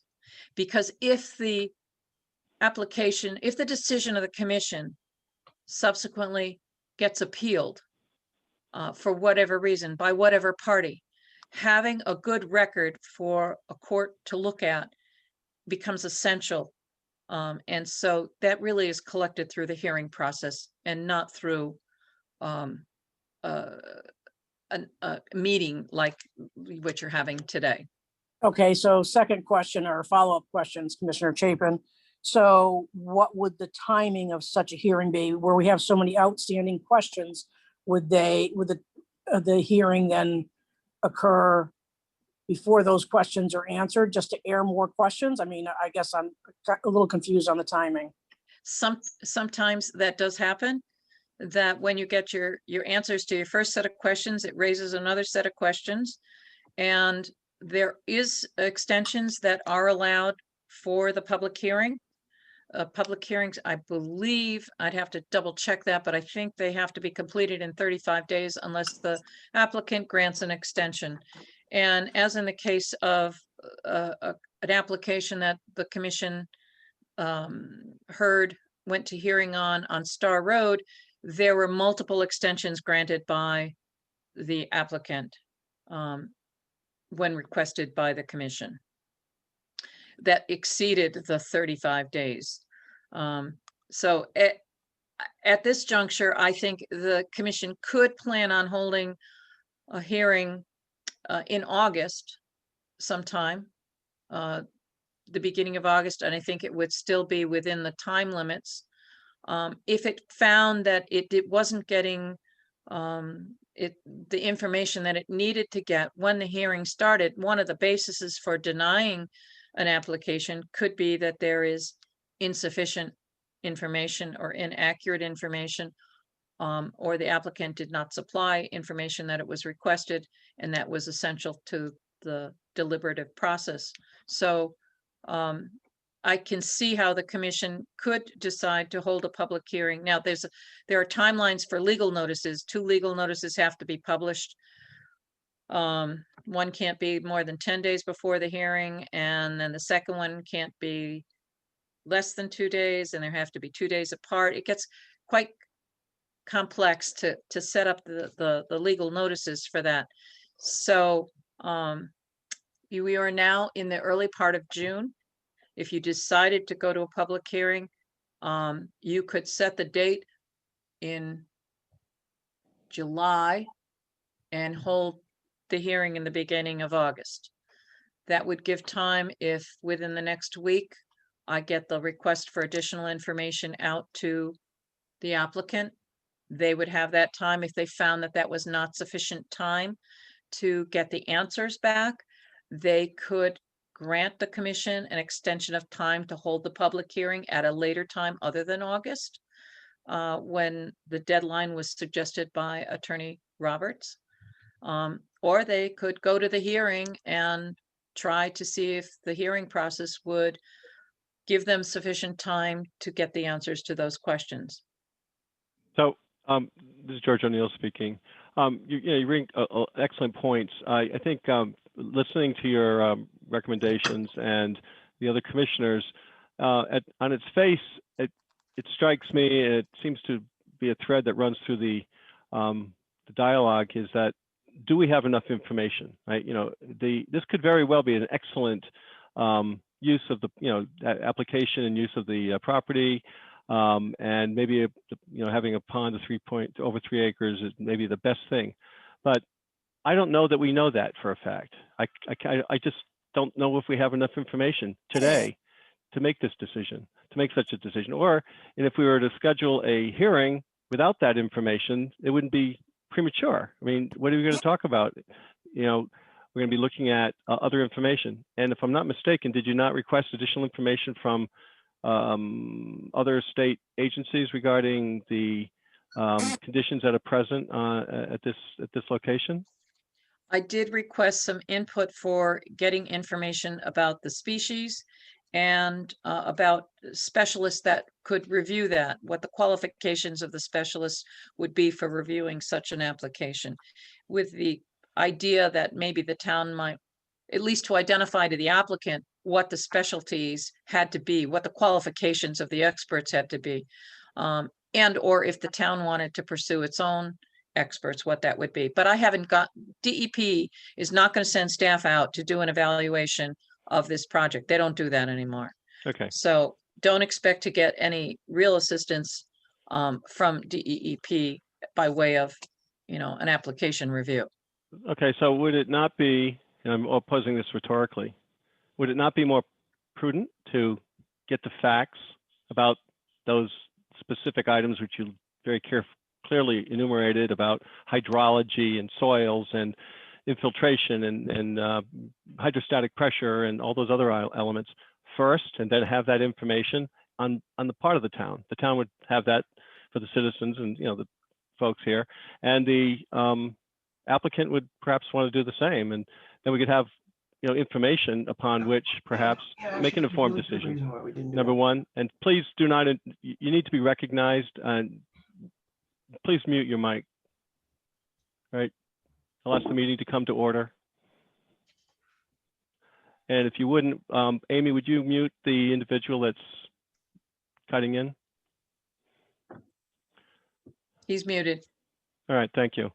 So, and I'll remind everyone to please, this is a disguised dialogue and deliberations amongst the commissioners. The opportunity for citizens' comments was earlier, and if there's a specific applicant, we'll ask for their comments, and you'll address the chair in so doing, just to be clear. So, and before I was interrupted, information we don't have, perhaps we should have. Expert information. This is a 3.5 acre site near, as pointed out by other commissioners, it's a sensitive and important waterway, one of the most sensitive in the town, and as put into our database. So would it not make more sense to gather all the information, evaluate the information, then based on that, if you're going to have if you felt it necessary to have a hearing, propose the time for the hearing. Now, as you've suggested, there's time constraints here. So perhaps the applicant that may be listening may want to take that into consideration, because, if you say you've got to make a decision right now, George, there'll be maybe one outcome. And if, we have had an opportunity to get the facts, additional facts, and really expert opinions, and then maybe we'll have a different outcome. So with that being said, we need the facts, review the facts, and then perhaps advance down those other paths. And if there are time constraints, we'll have to address them and seek extensions. And if they're not available, then, take the next choice on the decision tree. So those are my just observations. I'm not saying it's plus or minus. It could very well be a perfect, pond, maybe the best thing for that location. I have no idea. We need more information, in my view. Thank you.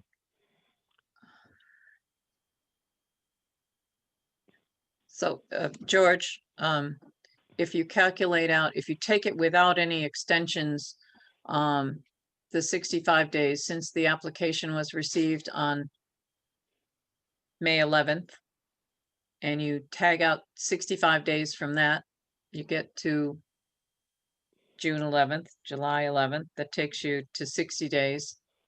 And then, of course, there's extra 5 days from that. So you're looking sometime in July. So I think it would be appropriate to ask the applicant for an extension of time to the middle of August for rendering a decision or holding a public hearing on the application, which would take you into the middle of August. If you don't have the information by then you would have to render a decision based upon the information you have. And one of the decisions that you can make is that you have insufficient information to make an informed decision, and you can deny the application based on that. Yeah.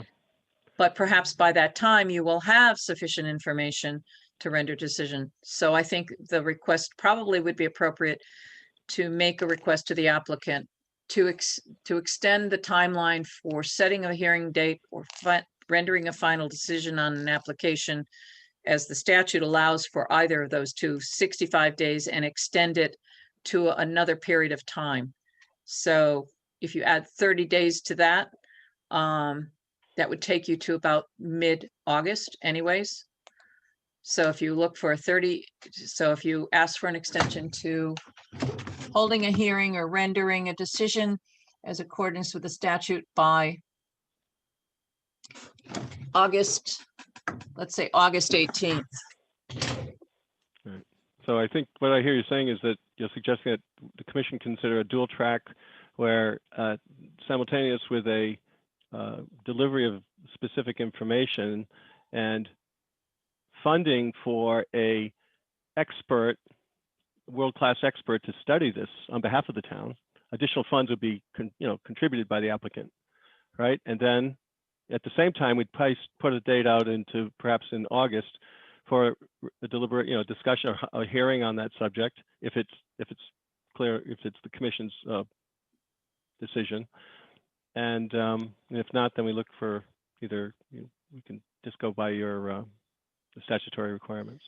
I think the commission has to make a decision by its July meeting as to whether it wants to go to a public hearing. The question is how much time Right. would it need for that additional information to come in to hold the public hearing?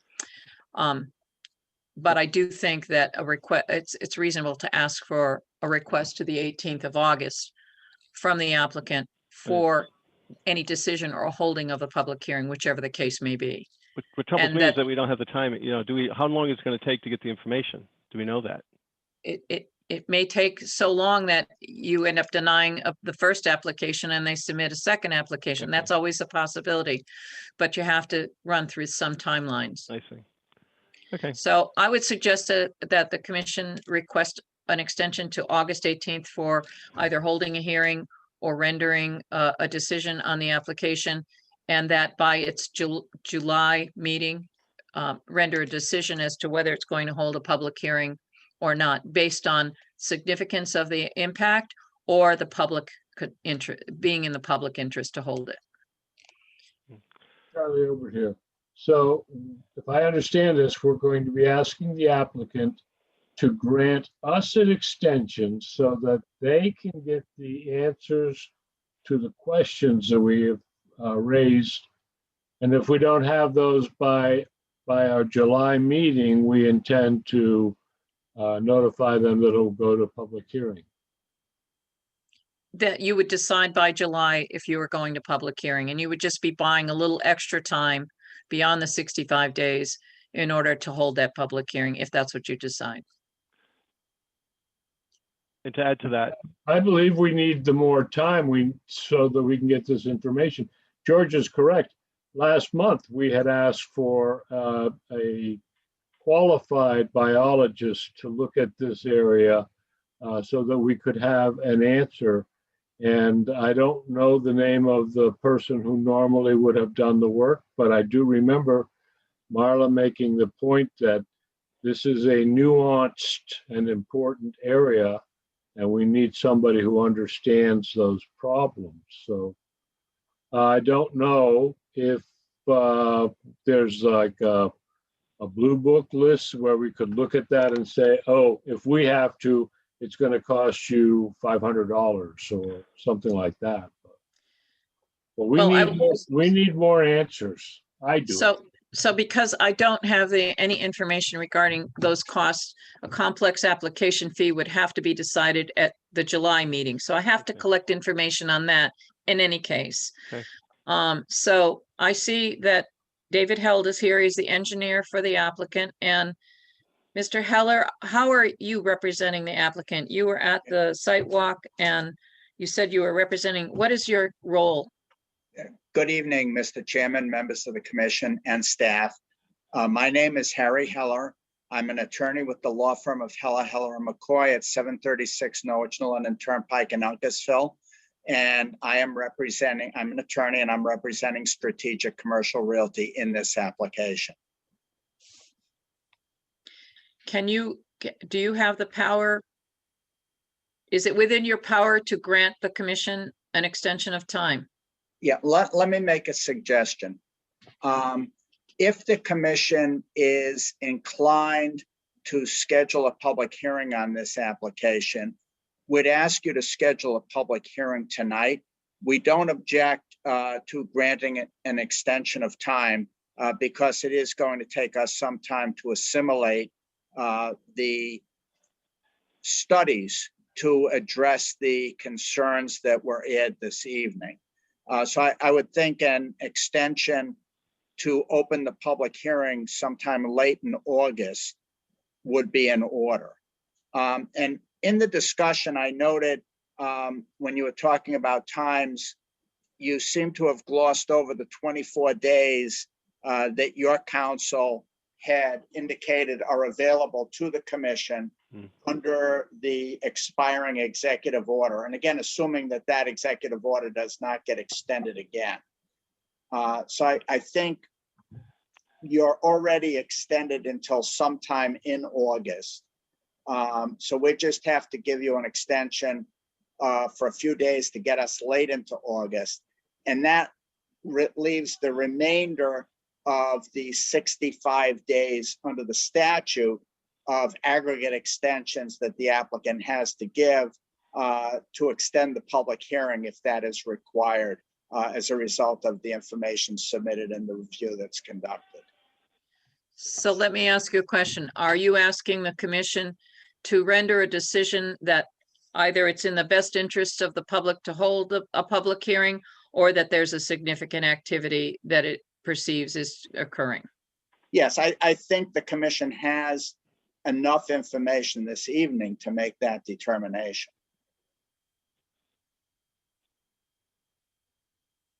So George, it's before the commission to, what he's asking for is not to set the date of the hearing, but to agree that a hearing is necessary. In the finding upon which grounds that you use that on, is it in the public interest to hold the public hearing? Or is it because you believe that there's a significant activity that potentially is going to occur? All right, that's an excellent point of summarizing. Thank you, Attorney Heller, for outlining that or making those points. Commissioners, what are your views on this? And how do you feel? Is this a significant activity, or is it a public interest, or perhaps even both, I guess? I think, Charlie Obert here. I think it's fair to say that it touches on both of those. Certainly public is concerned, and the impact could be pretty quick and pretty devastating. I agree that it would be subject to both concerns. Am I missing a commissioner? Yeah, I'm here, Diane. Okay. Hi, Diane. I don't know if it's an either or, but it certainly touches on both. If we have to choose one, I'll choose impact. Okay. Yeah, I didn't interpret it as an either or, but certainly I think it touches on many points here. And so do we, I think, is this a vote requirement, or is this simply our opinion that, I think there's a unanimous opinion that it's something that should have a hearing for one of the other points, but do we have to vote on that? George, the commission must make a finding, and so that should be based on a motion and a vote. Okay, a finding. All right, then. Making a finding that that whether it's in the public interest or it's construed to be a significant impact, or both. Okay, do I have a motion? Finding. I'll make a motion that we consider this to be both potential significant impact and in the public interest for us to plan and accordingly for a public meeting just for this topic. Public hearing? Public hearing, yes. And do I have a second? I'll second it. Okay, I have a motion and a second to arrive at a finding on behalf of the commission that this is both public interest and significant activity. Let's have a vote on it then. Any further discussion, rather, I should say. Any further discussion? All right, no further discussion. Then we'll bring it to a vote. All those in favor of arriving at a finding that this matter should come to a public hearing due to the fact that it's both significant impact and public interest, say aye.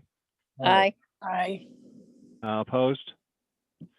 Hearing no opposition, the finding is carries, and we've agreed that we'll have a hearing on the matter at a time, I guess, to be at some point in the future. I guess we have to work out the details on that. Correct. So Right. we have to, because of COVID, we have to determine where we can hold it and how it will be held.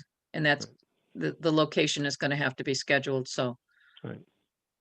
Good enough. So we have a public hearing.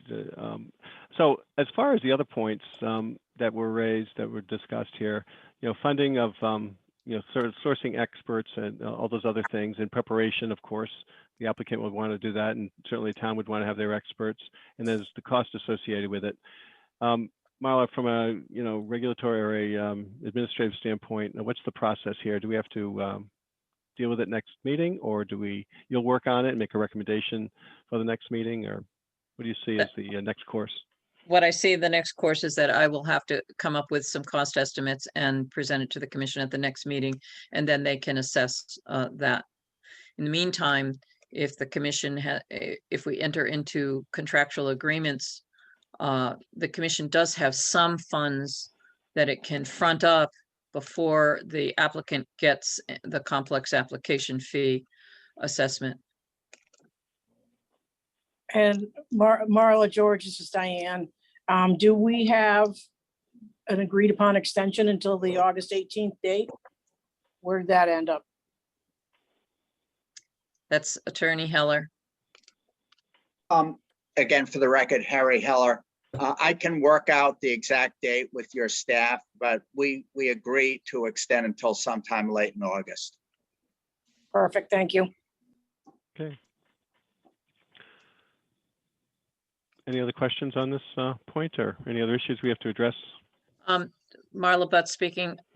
We did get a hydraulic report, which I'm going to be from David Held, which I'm going to be sending out to you.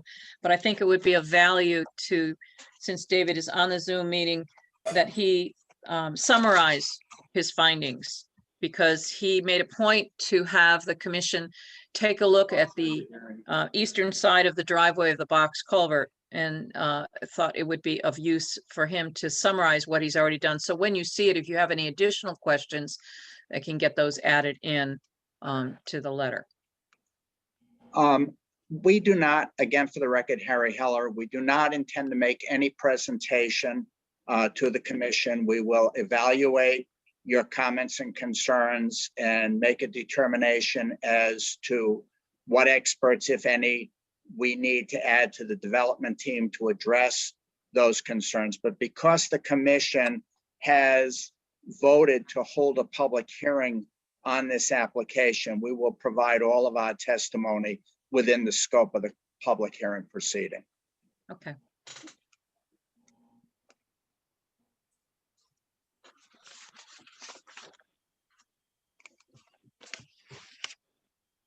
Okay, let's moving on with our, does that conclude this matter? Let me look at my, any other issues relating to this, Marla? No, not that I recall. All right, That was it. so we're on to agenda item E3, old applications. Thank you, everyone. Great, thank you, Mr. Heller. Thank you. The agenda item is IWA 21013, Paul M. Duquette, 0 Plum Road, Assessors Map 83, Block 56, Lot 41D. Construct driveway across wetlands and a new single-family home in the 100-foot upland review area, stamped received on 5/10/21, statutorily received on 5/11/21. George, Marla Butt speaking. This was included in the Saturday site walk, which you and Fran attended, and Norm Tybo is here to represent the applicant. Norm, I don't know if you've had a chance to look at the site walk notes or minutes. Yes, I did. Okay. So when we were walking, and I'm not going to speak for the commission members, I think it would be of use to them to speak, but we did trace out flow lines from this site all the way down to the liquor store across the street on Riverside Drive. Mhm. So we now know what those conditions look like at this point in time. Okay. So might you explain the application to the commission? Sure, absolutely. For the record, my name is Norm Tebow. I'm a licensed professional engineer and partner at Killingly Engineering Associates. I'm here representing Mr. Duquette this evening. And what we have is a 1.7 acre parcel, which I'm sure those who did the site walk noted that there are substantial wetlands on the property, and really only one spot where there could potentially be the single family home and support the well and septic system. We do have approval from the Northeast District Department of Health. We were fortunate in that the area that we were able to do the test pits and are proposing the home, the soils there are pretty good, all things considered. So the wetlands were delineated by Joseph Thoreau on March 9th of this year. He noted that many of the wetlands at the time of the delineation were inundated. He describes the wetland soil is characterized by shallow redoxomorphic features, low chroma and colors within 20 inches of the soil surface. And a lot of the wetlands were formed in the depressed areas of the topography from persistent wetness associated with seasonal high water tables. The actual drainage area that goes to this site is relatively small.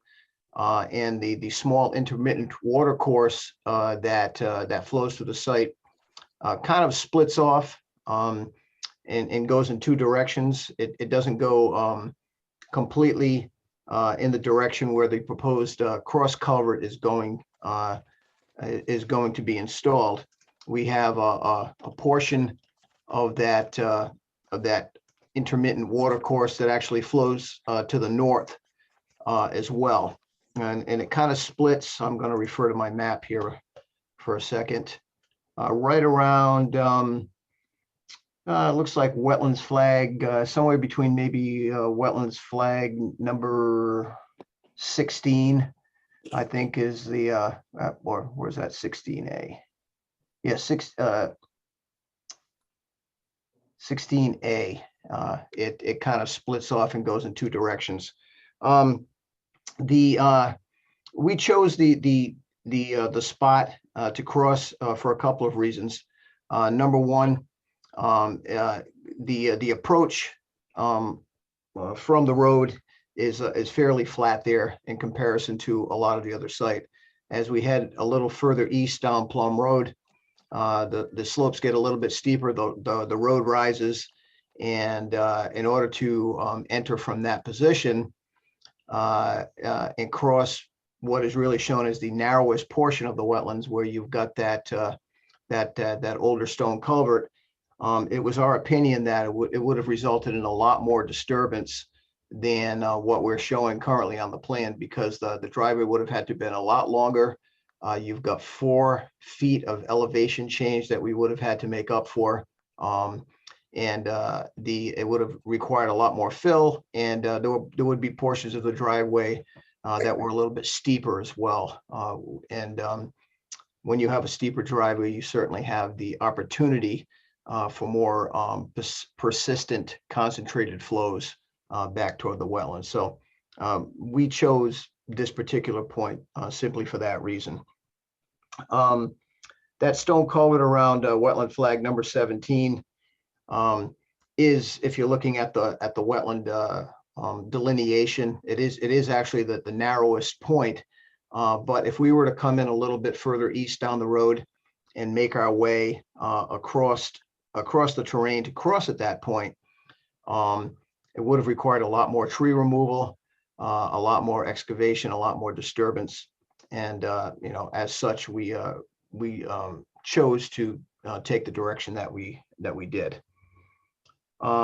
So we've got 2 spots where we're proposing some wetlands disturbance. And may I share my screen, Marla? I'm not in control of the meeting, so Okay. I don't know if Amy can do that or George can do that. I don't. What do you want to share? Do you want to look at the site plan? Yeah, I'd just like to share the site plan. Sure, let me try to bring it up. Okay. Let's, can we have a second here? Share. And this usually works, so it, not sure why it doesn't. Let me hit share. Looks Does that like- work? Oh, no. Mm-mm. Give it a No. second. You are screen sharing according to this. It claims I am. Doesn't show up, huh? No, It We, says, it says we're viewing your screen, but it just looks like your desktop. Oh, that's not good. We should get out of that quick. All right, let me put it somewhere else. Maybe I have to put it somewhere else. I don't know what to do here. Well, why don't we share your screen? Give it a Okay. shot. All right, I'll give it, I will give it a shot See what here. happens here. Usually this works. I don't know what I did wrong tonight. How's that? Good. That works. Everyone see that? Great. Yep. Okay, so as I was discussing, as we go further to the east in this direction down Plum Road, as you can see, the contours, we do rise in grade, so we end up about 4 to 5 feet higher at this point here in order to cross at this narrow point, and then we would have had to have swung the driveway around. If we just went a little bit further down to try and maybe avoid a lot of clearing to the east and make our way across this way, the grading would have impacted this little wetland area as well. This little piece between wetland flags number 17 to 22. So we're proposing 1,600 feet of square feet of impact here, and that's simply due to the grading, that the way we have to grade it.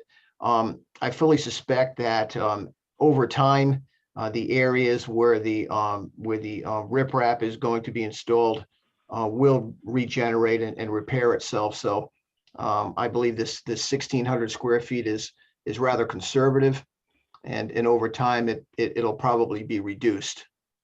And then the other area that we are proposing some disturbances right in front of the house right here. We're just filling it a little bit just to give them a little bit more room in the front, because the way that sidewalk goes right now, we're only about 12 feet off the wetlands with that sidewalk. And by creating a little bit of a fill in this area here, we're able to give them 30 feet, which certainly isn't the most generous front yard, but I think it's more workable than just 12 feet. And we're trying to strike the balance between the front entrance of the house and the septic system in the back, which in my opinion would probably be the what would probably be the most of concern with the commission, with the wetlands being so close to the septic system. So we're trying not to push it too far to the north. We're trying to keep the house as close as we can. I mean, one of the things that sort of helps here is that we're proposing a raised ranch, which does not require a footing drain. And therefore, we're able to keep the tank very close to the house instead of the usual 25 feet, which would have pushed everything back toward the site and pushed everything back a little further toward the wetlands itself. The high point I was talking about, you can actually see spot elevations here that were taken along this intermittent water course. And we've got a high point right about here, 195.7. It drops down to 195.3 here, 195.5 here, and goes off in these two directions. So the drainage that's actually going under the cross culvert is just associated with a portion of Plum Road and this area here that kind of flows to the west and underneath that cross culvert. We are, for the construction of this crossing, we are proposing to hog out the organic layer of it to provide a nice stable base for the driveway, put some good processed gravel underneath the pipe, and then lay the pipe accordingly, and then backfill on top of it with a good processed gravel so that it can be compacted properly and be stabilized. I think that's kind of all I have to add to it at this point. I'll be happy to answer any questions the commission may have. Thank you, Mr. Tybo. Commissioners, any questions for Mr. Tybo regarding the site, proposed site?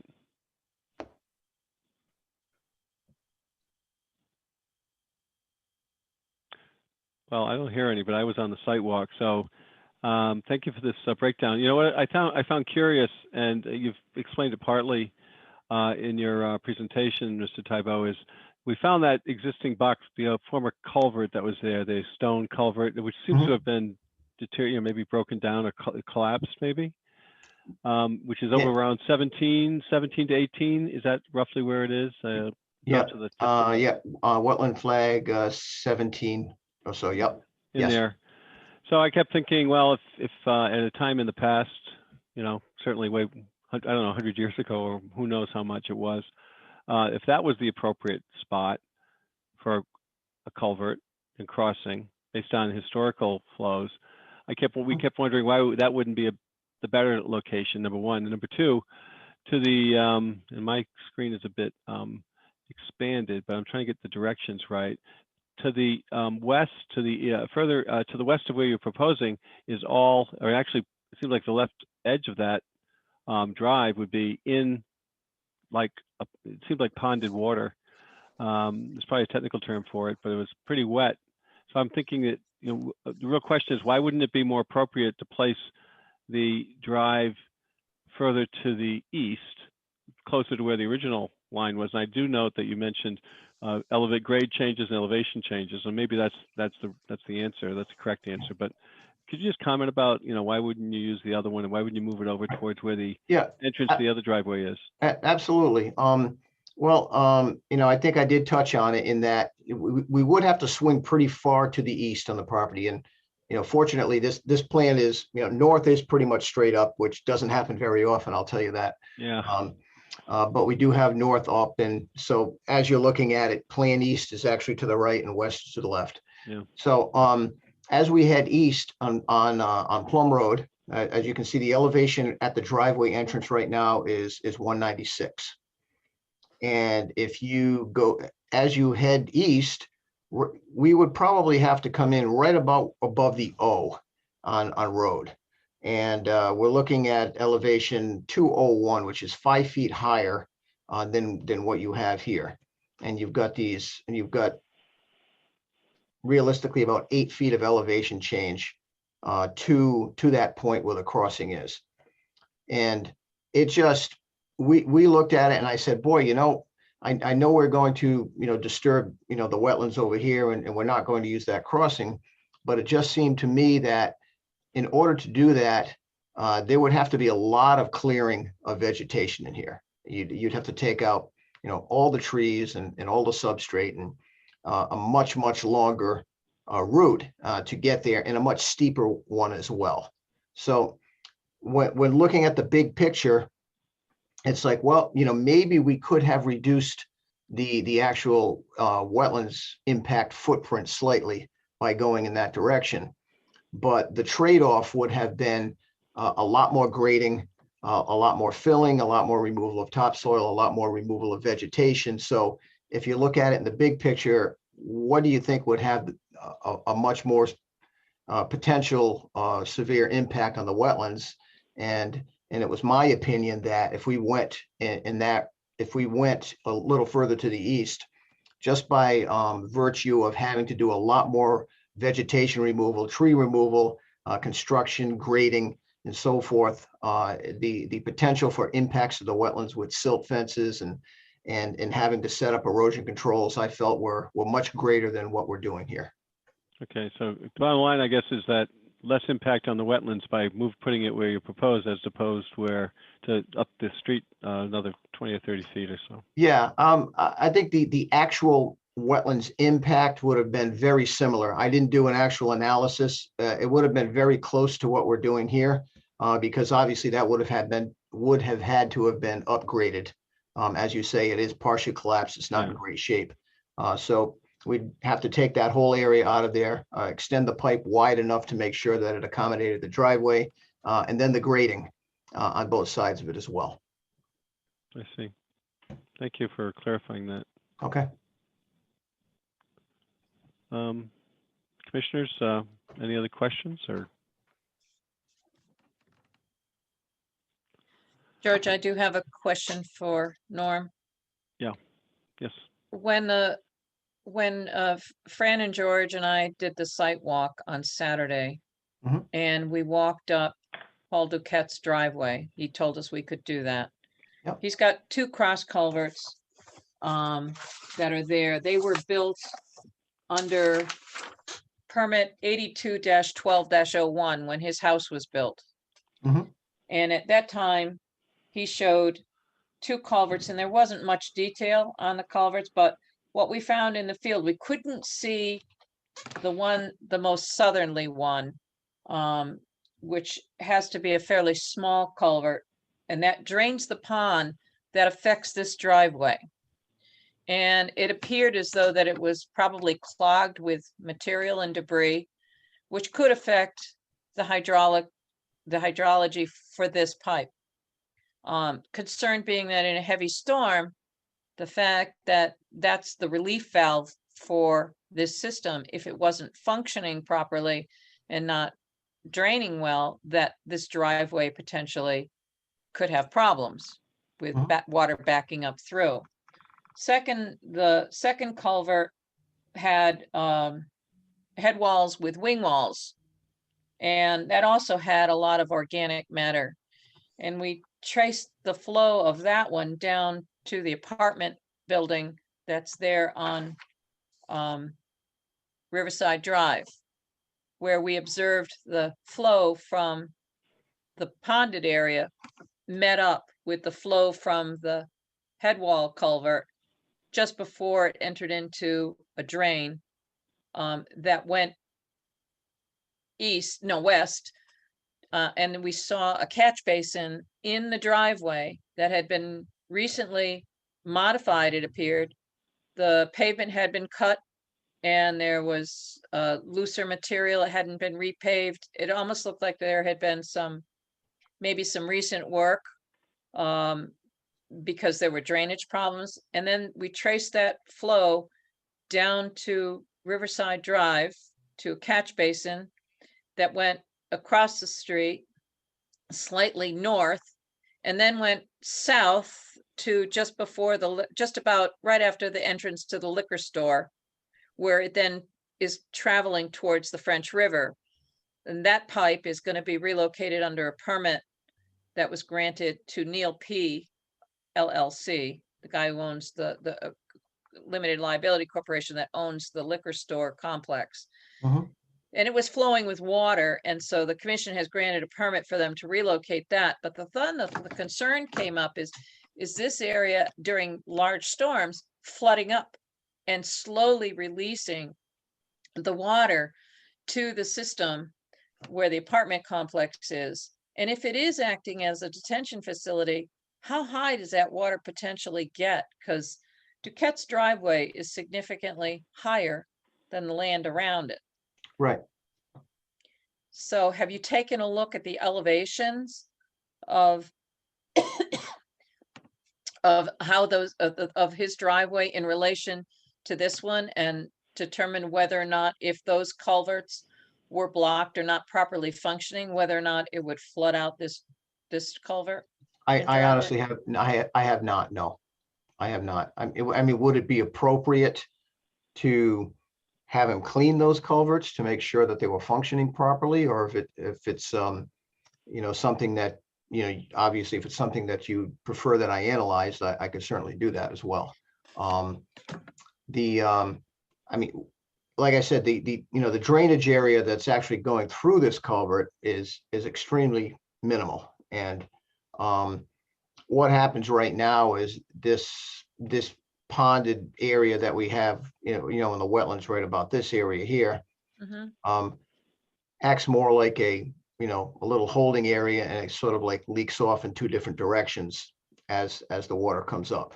I suspect if once we make this modification with the grading for the front yard area, that this wetland area is probably going to expand a little bit more toward Plum Road to sort of make up for, the little bit of filling that we're doing here, because we are just sort of, extending the existing grade there a little bit to make that work. I could certainly take a look at those pipes for you and do an analysis if it would make you more comfortable. And I Yeah, don't- because the problem is that if those pipes don't have the capacity and cause this area to flood up, both areas, you know, where you said the drainage divides to one side of the property to the other side, they all Mhm. drain to the same location. And Right. the ultimate location on the apartment building is only a 12-inch culvert. Mhm. Now it's significant, it was flowing fairly well from Paul Duquette's driveway down to the entrance to that culvert. So I think there is a significant elevation change. But that would mean that if this area was acting as a flood storage during heavy rains and flooding up, what would that do to the septic system? What would it do, you know, to the usefulness of the house, not just the driveway, but, you know, I think that it needs to be looked at to see what the hydrology of this system is doing to get to that 12-inch pipe, because it's clearly smaller than when you add the two others. Maybe it's adequately sized to handle the flow, but right now it looks like the system on the Duquette property is acting as a retention area and slowly metering out the flow to that 12-inch pipe. And so even if he opens them up, he may end up causing a problem down at the 12-inch pipe. Mhm. And given the fact that there's a new grate on the driveway there that appears they did some cut work, that there might have been a problem. I think some of this needs to be investigated just to make sure that this house design is going to work without a problem of flood storage waters. And that if it's not going to act as a flood storage area, like it seems to be doing now, is it, by eliminating that, does that cause a problem elsewhere? So Well, I think, I think it will continue to function as it does if during periods of heavy rains, it acts as a flood storage. I do believe it'll continue to do that. But you know, we are raising the grades here, and I think the wetlands edge and where the hydric soils are now are indicative of where that high water gets to. Just because that's where the actual redoxomorphic features in the soils were noted by Joe Thoreau. So there's really no reason to believe that, you know, just by building a house is you're going to, you know, have these catastrophic effects on a watershed and raise the water levels, you know, 2 to 3 feet as a result. I think just looking at it from, you know, logically in that manner, it doesn't make a lot of sense that would happen. I think I would probably be a little more curious as to what's happening in the area of the culvert and you know, take a look at that to make sure that you know, we were allowing the water to pass as it does currently. Like I said, it's a very small drainage area, and even early on in the year in March when we were out there, the flow in this little intermittent water course really wasn't that significant. There were areas of pooled water and standing water in March when we were having a lot of rains and still some remnants of snow melt. But the manner in which it was leaving the site was, I don't want to say it was a trickle, but it certainly wasn't, you know, gushing at any significant velocity at that time.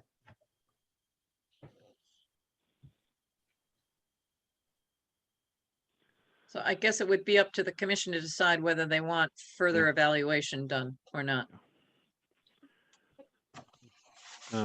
Commissioners, comments, or how do you feel,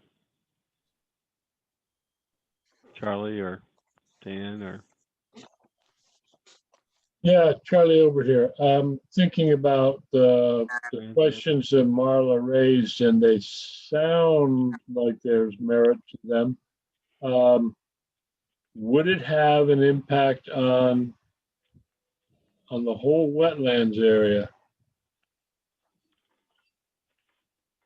I think that would make me feel more comfortable knowing that it wasn't going to be causing flooding, unexpected flooding. So, Diana, Fran, any I comments? think, I agree that it would be good to have some more feedback as to the impact and the health of the culverts that are draining. Yeah. Okay. I think it seems like there's a consensus that a little bit more insight on the capabilities of that the hydrology and the flow would be warranted. And second, sort of echoing back to my earlier question about the existing collapsed culvert, is that going to come out, or are you going to restore that, or what's going to happen? Because I know that I was looking at it. It seems like it had been caved in, or whatever you want to call it. It wasn't, and it collapsed or something. Now, we're not proposing to take it out. I mean, that would probably result in an additional couple of 100 feet of a couple of 100 square feet of wetlands disturbance, and don't really see the need to do so. But it seems like it's blocked. Or did I misinterpret?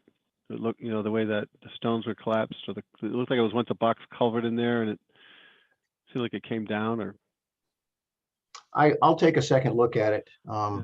I know that like I said, that I did note that there is some movement of water on the western side of that box culvert. So right. Even if it's collapsed, I'm sure that the rocks have got some porosity to them, where you've got some crevices and cracks where the water is able to make its way through.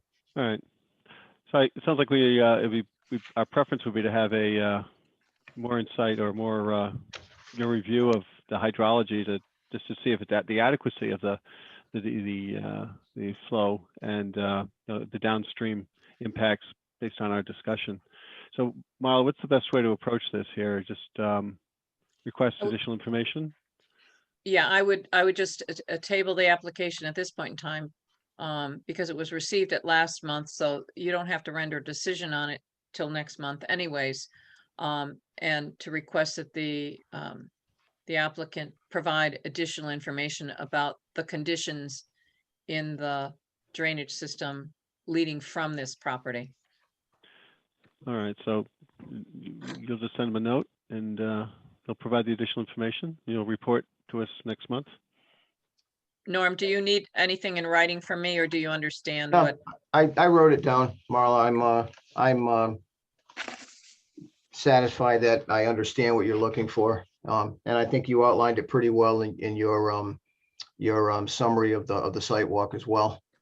And I think, basically, I'm just going to, look at the route that you followed and observe the same things, and probably have my survey crew go out there and just get the inverse of those pipes as well, just to make sure that, we don't impact them or they don't impact us. I think it appears, based upon what you're telling me, I think the bigger concern is, if these pipes get backed up, how does it impact this particular property? Not how we impact downstream, because I think things like from this property to the west, I think we're going to keep things going the way they do currently. But the concern would be, what happens to this property if those particular pipes get clogged. So we'll take a look at that. Okay. I think you need to probably release the control of our Stop screen. share. There you go. There we go. Stop sharing. There we go. Good. All right. Thank you. I guess that concludes this particular application with this additional information. And thank you very much, Mr. Tybo, for your informed observations and comments. You're welcome. We'll see you next month. You bet. Everyone, have a nice night. You bet. Thank you. Moving on to the next item, old applications, WAA 21014, Town of Thompson, Blaine Road at Riverside Drive, Assessors Map 63, Block 95, no lot number. Reconstruction of Blaine Road and Riverside Drive intersection in the 100-foot upland review area, stamped received on 5/10/21, under review. Marla Beth speaking. I was supposed to provide you with the drawings for this. It's my intention to render an approval for it, and I neglected to do so, but I will provide them at the next meeting. It's an oversight on my part. Sorry. There's so much going on. All right. Did not get to it. I guess we'll get to the next one. Yes. Agenda item E, new applications. I There show were- none. Nothing received after publication.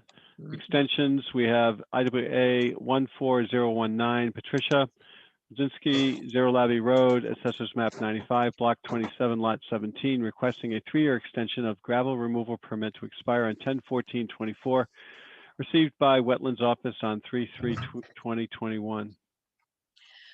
Today I received via email a letter from KWP Associates, signed, an electronically version assigned by David Smith, principal engineer for KWP. He did a review of the culvert on Long Branch Brook carrying Owen Adams Road. And he wrote, because I couldn't share it on the Zoom documents because it only came in today. He said, "Thank you very much for allowing me some time during the recent Board of Selectmen's," and this, by the way, was a letter to Amy St. Ange dated June 4th, 2021. "Thank you very much for allowing me some time during the recent Board of Selectmen's meeting to share some information I have resulting from my previous work with Mr. Norman Brzezinski on the gravel permit application from 2014. The issue of the culvert has apparently reappeared on everyone's horizon as the Brzezinski family has requested an extension of their wetlands permit, IWA 14019. Recall that our discussion reviewed the current condition of the culvert, which is still deteriorating and will continue to do so until it ceases to exist, and the condition of the steel decking material provided by Mr. Brzezinski to address concerns by then First Selectman Mr. Lanke and the town staff during the initial application review. The steel decking was installed in 2015 to independently span over the questionable culvert and does not rely in any way on the integrity of the pipe to support the span, excuse me. This installation was deemed satisfactory for use by any street legal vehicle, i.e. 80,000 pounds GVW, an opinion that I also shared. I visited the site on May 28th, I assume that's this year, and found the condition is not substantially unchanged from my original report of May 29th, 2015. The steel plate assemblies are sound and are bearing firmly on the compacted gravel road base on both sides of the culvert.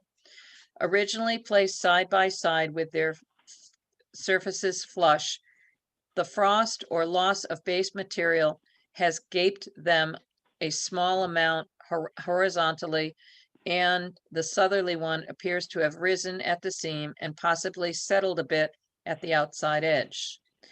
The culvert has deteriorated over the past few years and will eventually impact that integrity of the steel deck as the sidewalls continue to fail and base materials are lost to the stream. However, the 23-foot-long deck assembly have nearly 9 feet of each end that rests on the roadbed.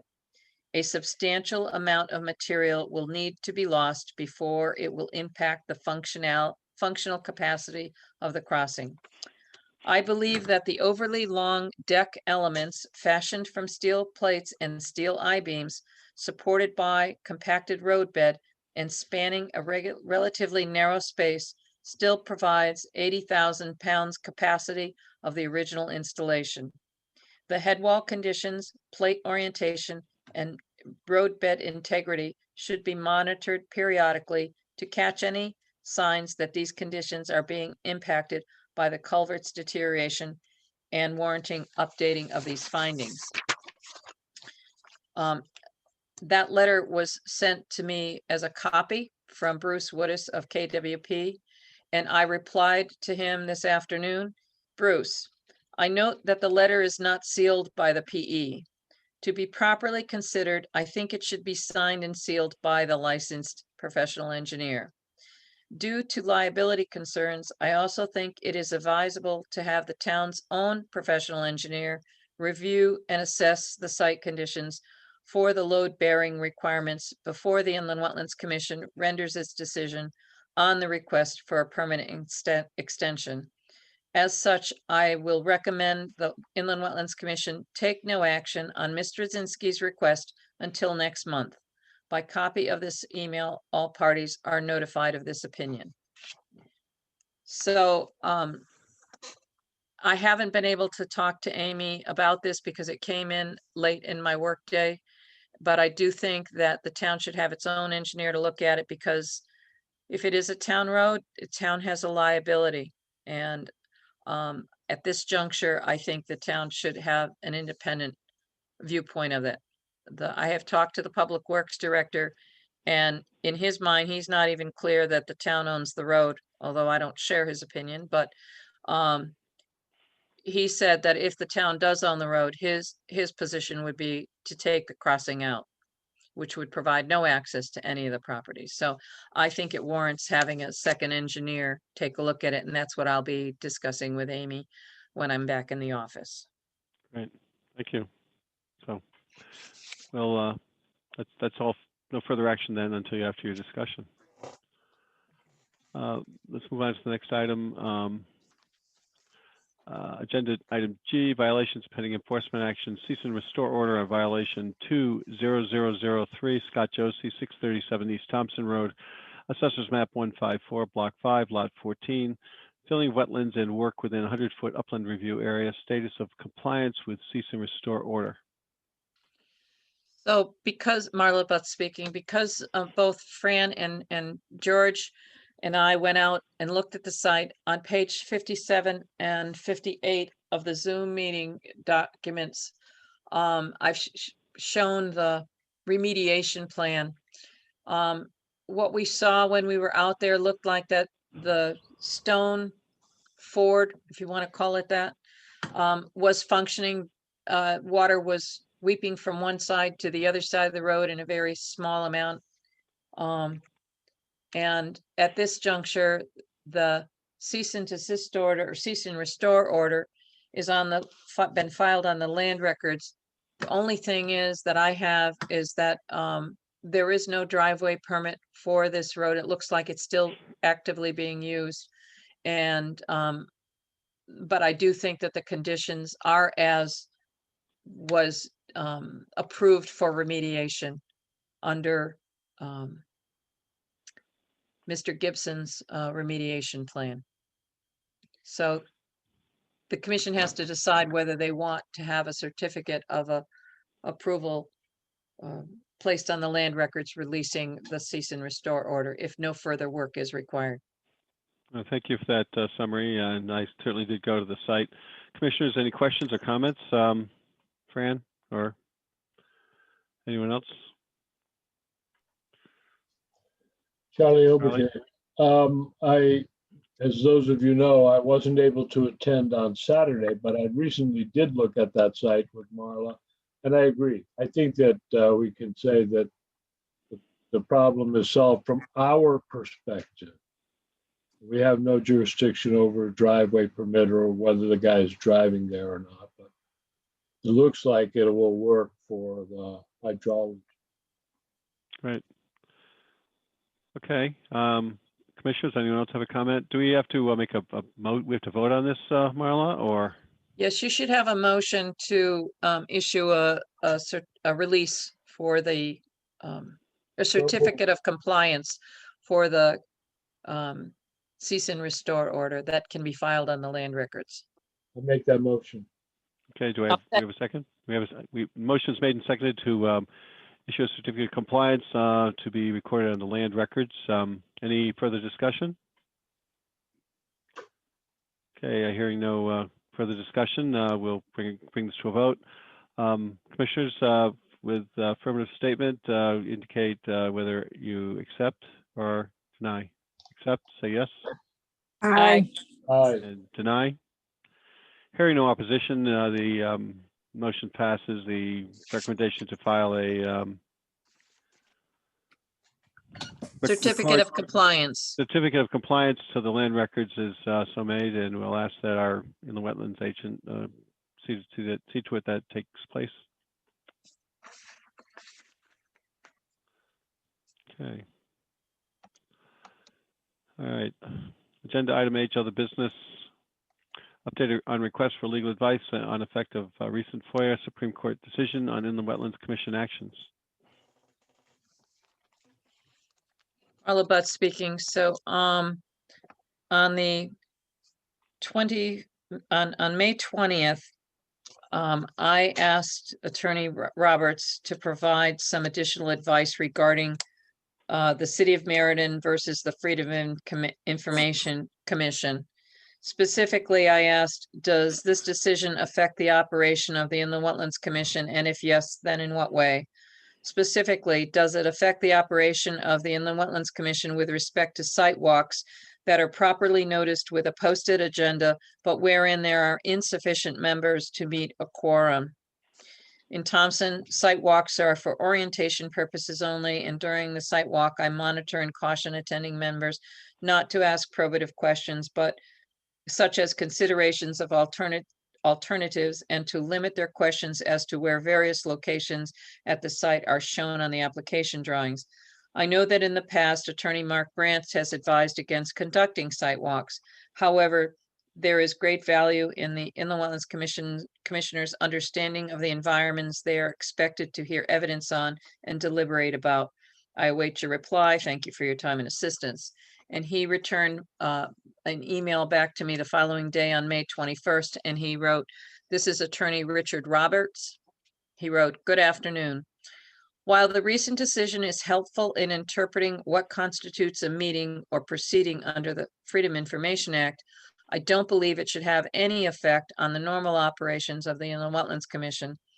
Holding any Inland Wetlands Commission sanctioned site walks as properly noticed meeting with an agenda, even if a quorum is not present, is still the best practice, both in terms of the Freedom of Information Act compliance and as an informational tool for the agency. I believe that much of that's Mark Brandt's hesitancy to hold site walks is based on the likelihood that they will not be noticed or minutes will not be kept, or that members of the agency or the public may misbehave and start discussing the merits of the application or wandering off track. As long as you follow the general requirements for properly noticed public meeting, you should definitely continue to hold site walks." So that's the follow-up to the FOIA request about what constitutes a meeting and how your site walks are affected by that, even when you don't have a quorum. Thank you. Next item is Zoom meet. Any questions, I guess, from other commissioners on that, or? Okay, hearing none. Zoom meeting status update. This looks like this will be our last Zoom meeting, although I know that Amy is trying to work for a hybrid option. And the information technology support is being transferred to staff at the school. And they're trying to get better internet connection here at Town Hall. And so stay tuned on that. That's not going to happen until the new fiscal year, July 1, when the current IT person is no longer working for the town. Well, that's great that, we think of that because, and I think I've been an early advocate of such an approach because of the, flexibility and inclusiveness and the long list of reasons why you want to do that. Next item is item C, CACUAC annual membership renewal for FY 21 to 22. This is in, Marla Butt speaking, this is in your budget.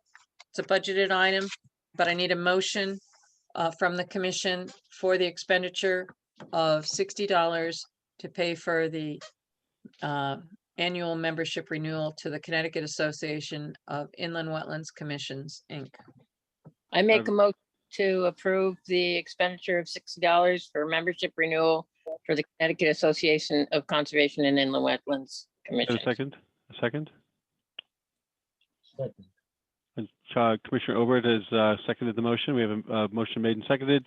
Any discussion?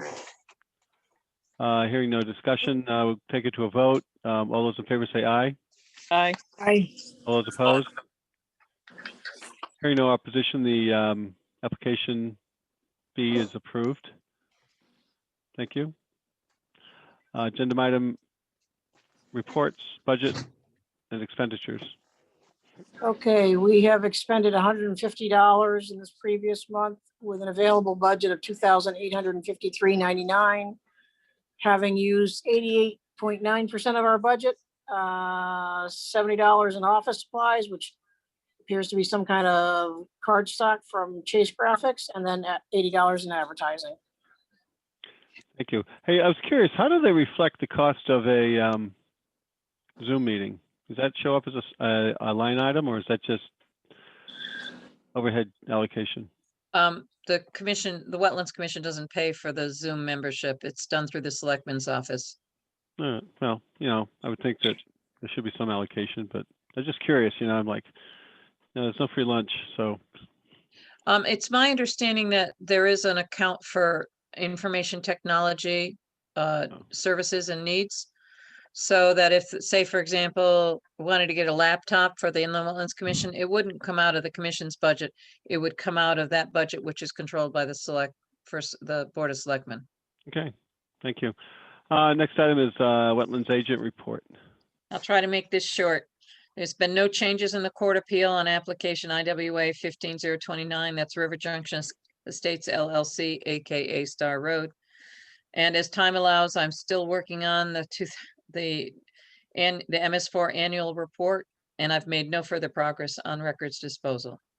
With respect to the Jennifer Burlingame and Robert Lemieux violation 20033, that was earth moving at 480 Quantic Town Farm Road, I sent a letter to Ms. Burlingame and Mr. Lemieux that the file has been closed, and in the future to please contact the Wetlands Office in advance of any earth moving work to determine the need for any approvals under the Inland Wetlands Commission's regs. The following complaints still need follow-up. Complaint 2014, Philip LeBlanc, 295 Linehouse Road, pond cleaning during the drought last year and side casting the spoils onto the neighbor property. Complaint 2019, Bruce and Christina Bonin, 67 Mountain Hill Road, earth moving in a pond that was dry at the time. I still need to send them a letter. Tell them don't do this again in the future unless you get approvals. Complaint 21013, 511 Brandy Hill Road. That was the report of abandoned vehicles potentially polluting the aquatic reservoir. I still haven't gone out to look at that. On permit IWA 00044, that's the town of Thompson's, the culvert replacement for Wheaton Brook on West Thompson Road. Today I attended an on-site pre-construction meeting that was held between Public Works, the contractors' representatives, Janet Blanchett of J&D Engineering, to discuss work that is to begin this summer, including dewatering and water handling activities. This road will be shut down for about 2 weeks this summer, and detour signage will be posted a couple of days ahead of time. They will not give you instructions on where to detour to, but it's going to be about 2 weeks long.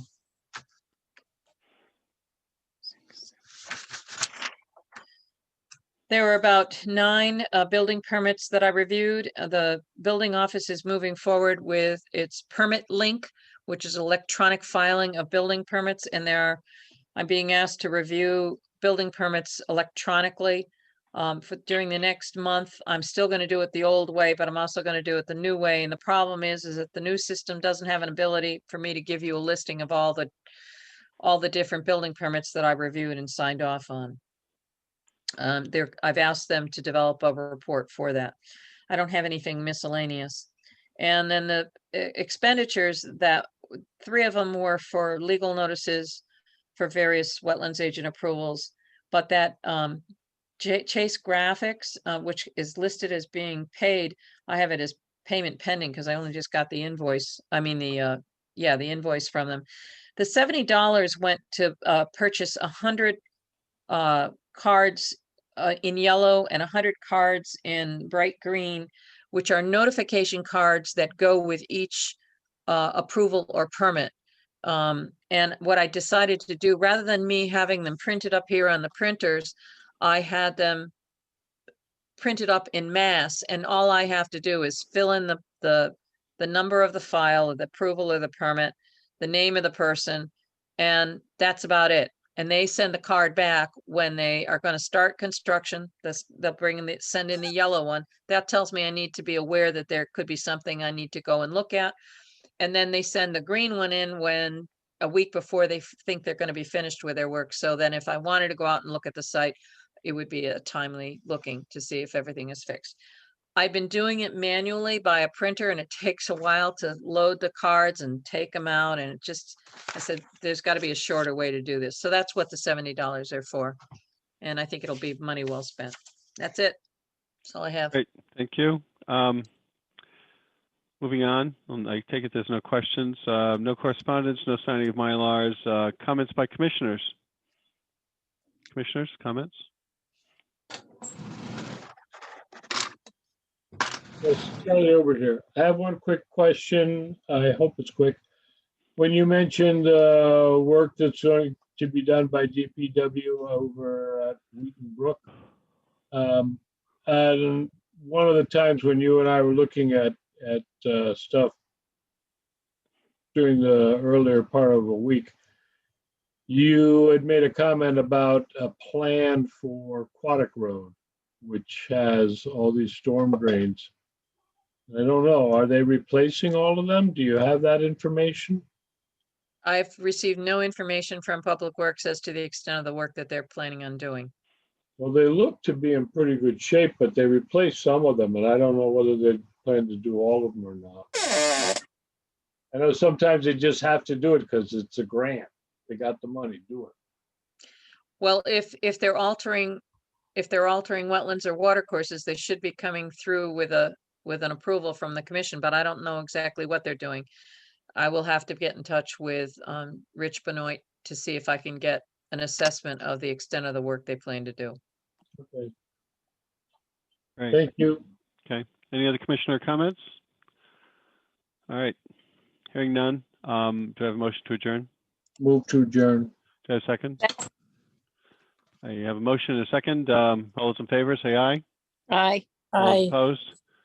Hearing none, this meeting is adjourned at, I showed 9:51 PM on June 8th, 2021. Thank you, Good everyone. night. Stay safe. Yep, good night.